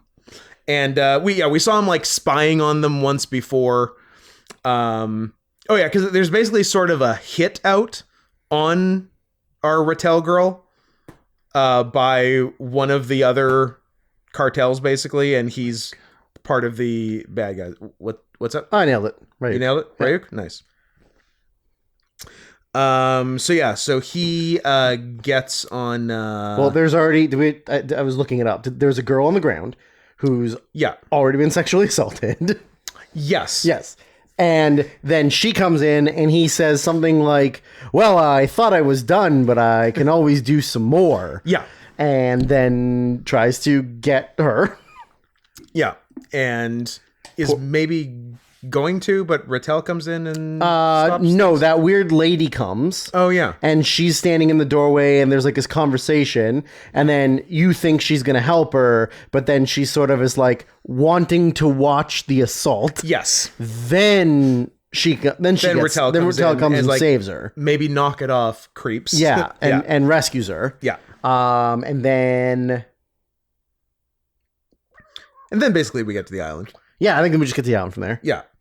So yeah, the basic way it works is they position the brutes all around the island, and then each cartel rolls dice. Yeah. And the island's in quadrants. Yes. And gets to move Into any direction. move their pieces that many quadrants. Yes. But so the one thing that you learn, so when they get on the island, they are all given necklaces. Yes. That have little balls on them that are explosions. Yes. And explosives. A microphone / bomb. Yes. That's also how they communicate. That's how all microphones are. They're all bombs. These true. are both bombs. These are bombs. I'm a demon. And they have a certain amount of time to get once they've been giving their moving Yes. orders. If they don't do it, their head explodes. But then when it gets time for her guy to do it, who is like inexperienced and new, he has no idea what he's doing. He has no idea what he's doing, and so they say like, 'Cause, like, don't you understand how this works? Like there are like crevices Yeah. and like cliffs. Surely you've studied the topography of the islands. Like, no, I just got here. I'm in college. I'm not even supposed to be here today. And they're like, if you move your team, like they could like You could really fuck up your team. Exactly. Making them go over the Grand Canyon. pretty much. So when it's his turn and he rolls the 6, Yeah. Well, there is one minor problem with this, but rolls the 6 and then he's like, oh boy, I don't know. How about 2 up, 3 over, 1 up, and they were like, oh, are you sure you want to do that? And he's like, oh yeah, move me to there. And then they're like, that's the best quadrant on the How did he island. move to the perfect quadrant? Yeah. But then it turns out that he's watching the monitor of her, Yeah. and she's telling him where to send him, Yeah, even- because she can see like the layout of the island. Even though it's her first time there, she's obviously got a better vantage point than him. But the thing is, how does she know that he rolled a 6? Right? Yeah, that we never see. I will give the benefit of the doubt that it is a two-way microphone, and he said, "Oh, I rolled 6," and we just didn't see that. Gotcha. Yeah. So her team gets moved. She gets moved into the perfect position. Then we meet. Oh, then we see big meaty guy first, right? Or does she fight first? Does she fight the bear first? Do we get Croc and Tiger? Well, Croc, Tiger, and Hippo, and that are sort of like Yeah. same time or back to back. She doesn't really have an official fight with the bear. No, but we do see bear stuff happens. Yeah. No, she does, doesn't she? Doesn't, because they show the bear guy's manager person telling him that like this is how she attacks, and so you should just do this one thing and it'll stop her. Yeah. So like he's like, all you got to do is like her attack style is defensive. Yeah. And so like counterattacks. Counterattacks. So all you just need to give do, her your hardest shot first and wipe her out. Yeah. And so when he goes, like, she's kind of getting cocky, not cocky, but like, whatever. She's not taking him seriously. And he goes to do the one big strike thinking he's going to kill her. Yeah. And she immediately counters it and like takes him out. Yeah. And then as he's like dying, I guess. And he kind of just like, how could you learn that? Because, when she first meets the cheetah girl, and he first appears, he pushes over the tree with that strike. That's all I needed. And then he was like, "How did you did you learn all of that from just the one?" And she's like, "Yes, yeah, I'm really good." Also, she's fighting in her bra and panties the whole time, or like a tank top and panties. Most of the girls are. That's true. Yeah, I guess comfort over fashion. It's functionality. It's Hamptonality. Dress for movement. Yes. So yeah, I think she beats the bear first. Yes, you're right. Then we see big dude walking through the forest. Yes, because this end of what we're reviewing today, cliffhanger, is the big guy, and I couldn't remember if he was the bear or not, but I thought he was not. He's the hippo. Oh, sorry. We're the big, like, huge, tall, jacked dude shows up like right at the end of 6, and like something's gonna happen with it. Yeah. That's not Bear. We don't know what he is yet. No, that's like a completely mystery character. Yeah. So and somehow I remember his name, Keto. Don't know why. Because it's easier to remember than I guess. Like Shota. I don't remember the main girl's name. So it's an H. I just know she's a badger. Hiromo.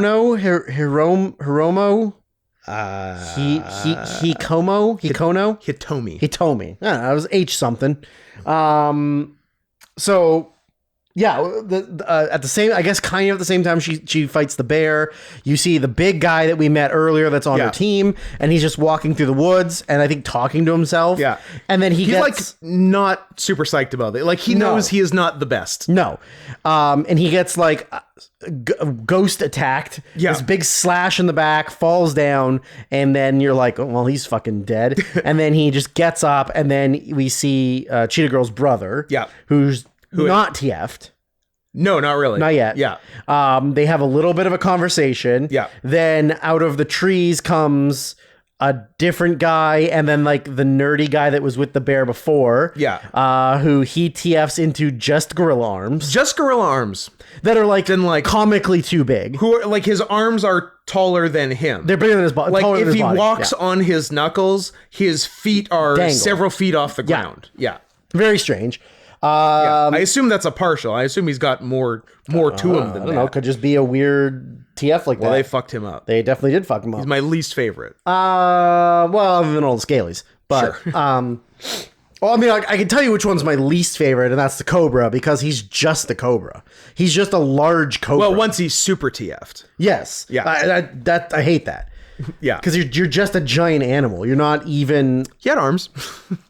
Yeah. But the rest was giant Cobra. Yeah. So yeah, there's a showdown between... So the deal is, like, Tiger is the favorite. Tiger's the favorite and the hero. Yeah. The other 3 cartels have positioned guys in his quadrant to take him out 3-on-1. You know, it's kind of like Hunger Games. It is kind of like Hunger Games, but not better. Gay. But you actually see people killed and not off-screen murder of children, which... was my main problem with the first 2 movies. Mm-hmm. 3rd and 4th, there's a lot more death and destruction, but... And the 3rd one has a tiger woman in it? Yep. No, 4th one. 4th is Tiger Woman. That may or may not has been used in your PG comes. You really should have never told me that, because I'm going to not stop mentioning it. I'm never saying things again. We should also get moving, because we're almost at 3 hours. Yeah, we can get it under 3. Maybe. So, yeah, so they've been positioned there to fight them. So one guy TFs into a gator. Yeah. Or a croc. Then you got the gorilla guy. And then... our thick boy on Rattel's team. Well, he doesn't TF right away, though. No. So the Tiger TFs, and then they sort of have like a showdown. Tiger like pretty much takes out Gorilla Guy like right away. Yeah. And then Croc and him are sort of like still fighting each other, and then out of nowhere you just get like a big like a slam. Yeah. And they go flying, and then you realize that big guy's TF'd into a hippo. Yeah. And then there's... And it's fun. It seems like when each person does their first TF, we get like fun animal facts from the narrator. Yes. It shows like a picture of like the real animal and like what their strengths are and like how that applies to the TFing guys and their fighting. Yeah. It's cool. They did it. I like the way that they used it to like even the ones that you'd think wouldn't be good. Yeah. Like, I mean, we'll talk about the person we get there, but like Gecko. Yeah. Or like, I mean, it's a fucking like little lizard, but then you're like, they got stuff they can mega use. Grip. Yeah. Yeah. Like it's pretty interesting. Yeah. Cool. Yeah. That was cool. That was cool for sure. So yeah, the hippo guy gets involved, and then, you think that crocodile guy is beat. Yeah. And hippo and tiger sort of have, they don't really fight. They just have a conversation. Yeah. And then during the conversation, the crocodile guy who we thought was taken out reappears, bites Tiger's leg, and like kind of like fucks him up. Yeah. And then we go to the people in the boardroom, the control center, and the person in charge of him moves his character instead of taking the advantage. Yeah. Oh, that was before the bite. Yeah. Moves him before he moves. Croc chomps him. Grabs him. Croc won't let him go. So now he has to get... And if Croc keeps him stuck in this quadrant for however many minutes, his neck bomb's going to go off. That's when Hippo breaks them up. But Tiger's sort of counter to this is, oh, Mr. Croc, you forgot how bendy kitties are, so I'm going to do like a full bridge over your body and keep the bomb on my neck, also right next to you. Yeah. So you will also explode. Yeah. And Croc's like, I don't care. I'll die. I'll sacrifice myself for the greater good. And then Hippo comes and blasts them. And Tiger gets away just in time. Tiger disappears. Yeah. And then Croc is hurt. Yeah. But not dead. And then that's when the mystery guy shows up. Yes. And Hippo gets moved too before he has to fight Croc. Yes. Yeah. Yeah. So that's everything that goes on there, basically. Yep. Yeah, the episode 6 ends with him, big, tall, jacked guy showing up who we don't know what his deal is yet. Horse. Who knows? Bull. Dog. Chicken. Won't be a chicken. You know what? I hope he's a fucking chicken. Beef chicken. And then elsewhere. Yeah. So now we get back to the main girls. Yeah. Do I have any notes that apply to anything? We've got to... How many times have you come at this point? Oh, a couple. Yeah. Definitely a couple. Yeah. There are two back... this was all in the Cheetah, Rattel, Scalies area. Mm-hmm. So yeah, they're all sort of... They're in another part of the island, basically. So, how does it start off? There's the raper and his female companion. Compatriot. Yeah. And are they just sort of ganging up on Cheetah Girl? Because they gang up on Cheetah Girl and Rattel shows up. Right? Or is it the other way around? Maybe it's the other way around. But at any rate, at some point, one of the two Scalies says to Cheetah Girl, you look like a fool in a tiger's skin, to which I said, I feel personally called out. And then the next thing he said was, I've always wanted to stick my transformed penis into a cat girl. And I said, I feel personally pandered to. I feel like they're talking to me. I like that they said a mean thing and then a nice thing to me. So that was okay. We're doing real-time fact-checking. Oh, I think that's the end of episode 5. Yeah. And not in 6. Yeah, to be in 5 where the bulk of that happens. There's Tiger Eye. You know what? Tiger Eye looks cool. Stop jerking off to Tiger Eye. I'm going to jerk off a little bit to Tiger Eye. It's like jerking off to yourself. All right. What do we got here? Yeah, so it would appear to be Cheetah Girl and Gecko Girl. Yeah. And then they're having a little bit of conversation. She's like, I'm going to fucking kill you, like, no problem. Yeah. And then, okay, don't beat me, I'm good. And then, Cobra. Sneaky snake. Snake. Oh, and he's groping her. Yeah, that's where he says he wants to do the bad stuff. He's got his tail in her mouth, and then she's gonna bite it, and then he freaks out about it and smacks her real hard. Yeah. And then it's like, breaks her arm. What are you, broken arm, bitch? Yeah. I'm gonna... So now she's at a disadvantage. Yeah. Then... Oh, I guess, yeah, this is all I also like, it's only the cat people who do it, but both Tiger Guy and his sister Cheetah Girl, the clothes they wear just match their fur. Yep. Like they're both wearing like tiger and cheetah loincloths. Yeah. It's very funny. There was the crocodile facts. Croc facts. And then... Yeah. Oh, and then our nerdy, out of his element guy, has a choice to keep Rattel in the best quadrant alone, yeah, with the best vantage point, or to go help Cheetah Girl. and he chooses to help Cheetah Girl, even though she's not part of his faction. Yeah. But he likes her because she's hot. She's hot. Yeah, and the whole conversation is Cobra Guy wants to rape Cheetah Girl. Oh yeah. And Gecko is like, yeah, you can, but let me beat the shit out of her absolutely first. decimate her. Then you can rape her. Yeah. And he's like, all right. And this is the point where he says, I've always wanted to stick my transformed penis. And then you get a nice close up of her her covered vagina. I cannot gross. I cannot express how many, and it's not naked vagina, but it's barely clothed vagina shots. It's as close as possible without showing labia. Yeah, that are in this show in the first 6 episodes alone. Yes. then here, so here's the save. Yeah. Then we're gonna have the showdown between Gecko. Although I wasn't sure what she was going to be at first. I was also not sure. Because I didn't know it was like Team Scaly. But then when she started, I'm like, oh, I think we're also getting Reptile. Yeah. And we were. She's a gecko. Yeah. And the gecko's got incredible grip. Yeah, I guess they have they can use pressure. Yeah, and they have like little nano things on their weird hands that bristles. Have like 500 million bristles. Yeah, for super grip.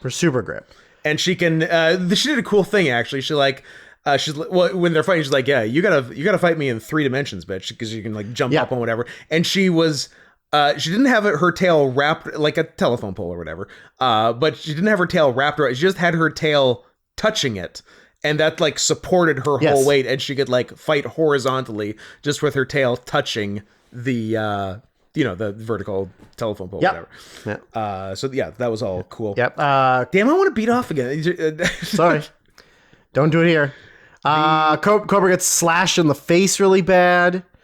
I just want to be clear, so people. Damn, the closing credits are pornographic. I just want to be clear, when I said I want to beat off again, I was not talking about Gecko Girl. Drew happened to scrub to a hot picture of Rattel Girl. I think I like honey badgers now. Okay. And I think I like this girl's vagina that they keep showing in the closing credits. Oh, Canada. Yeah.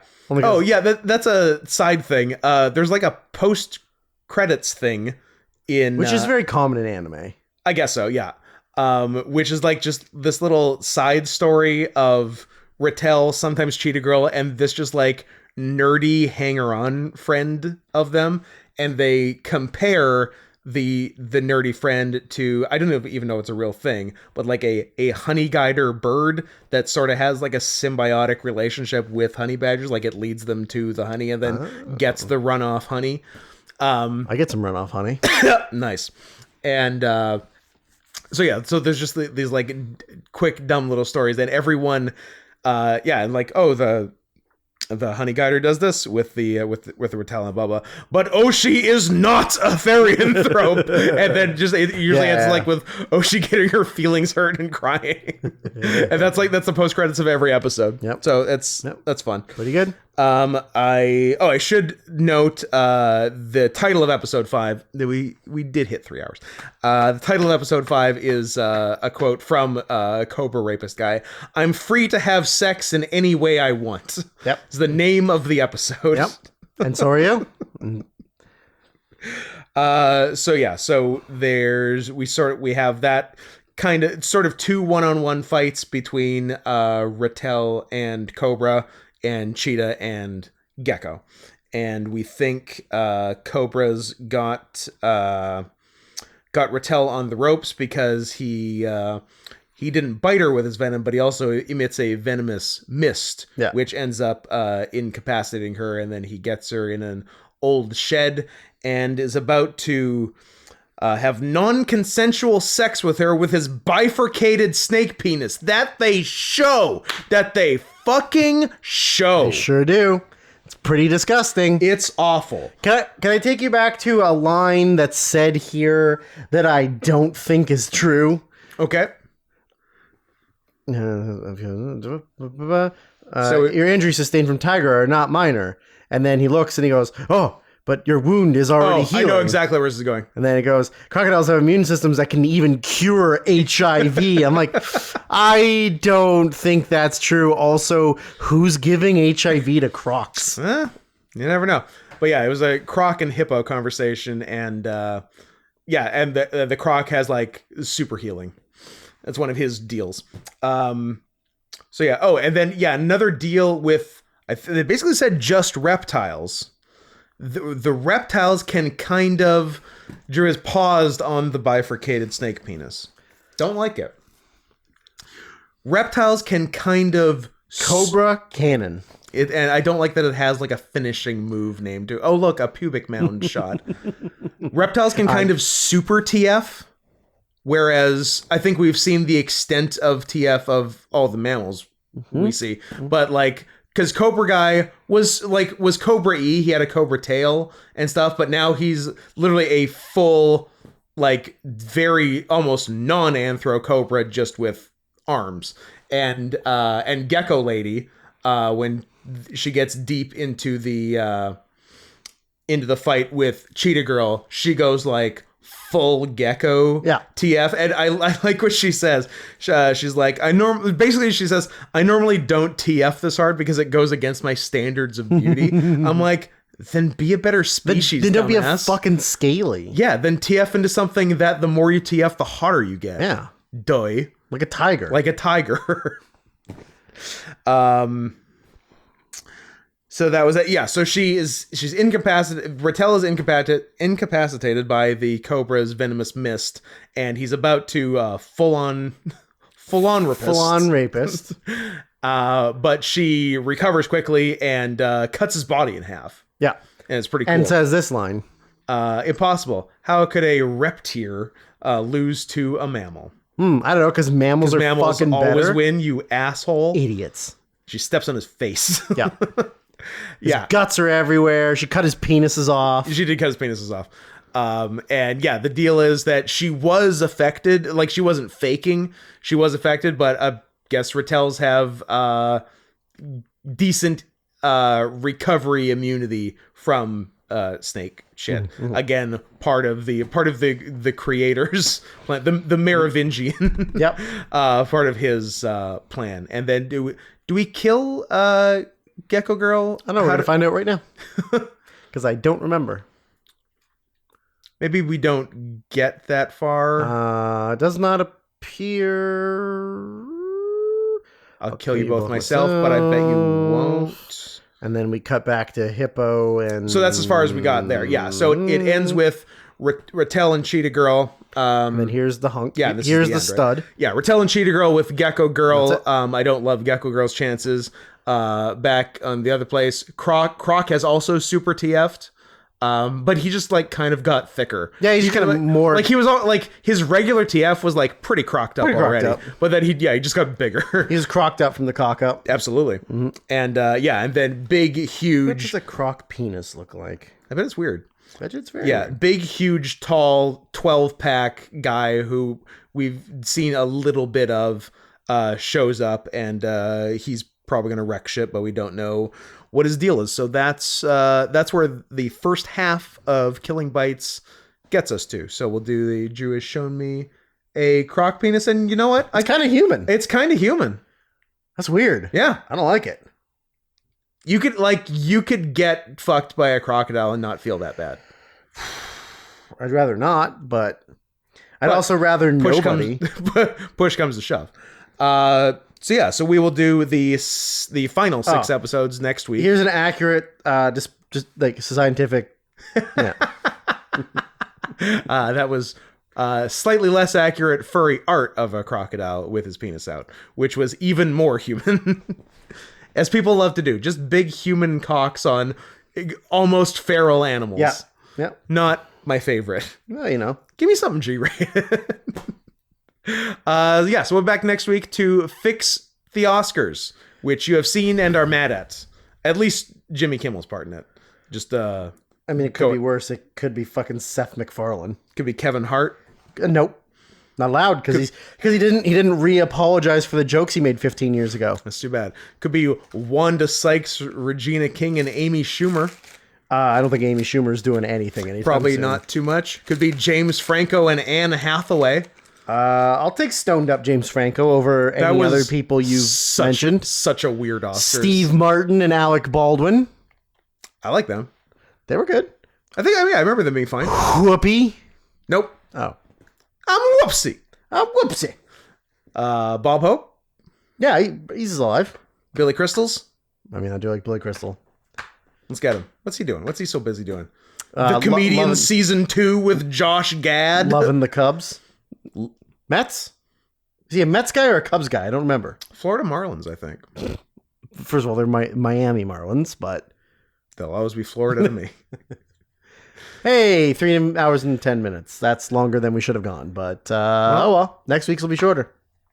The week after's won't. Won't be. Because that is sexy March Madness.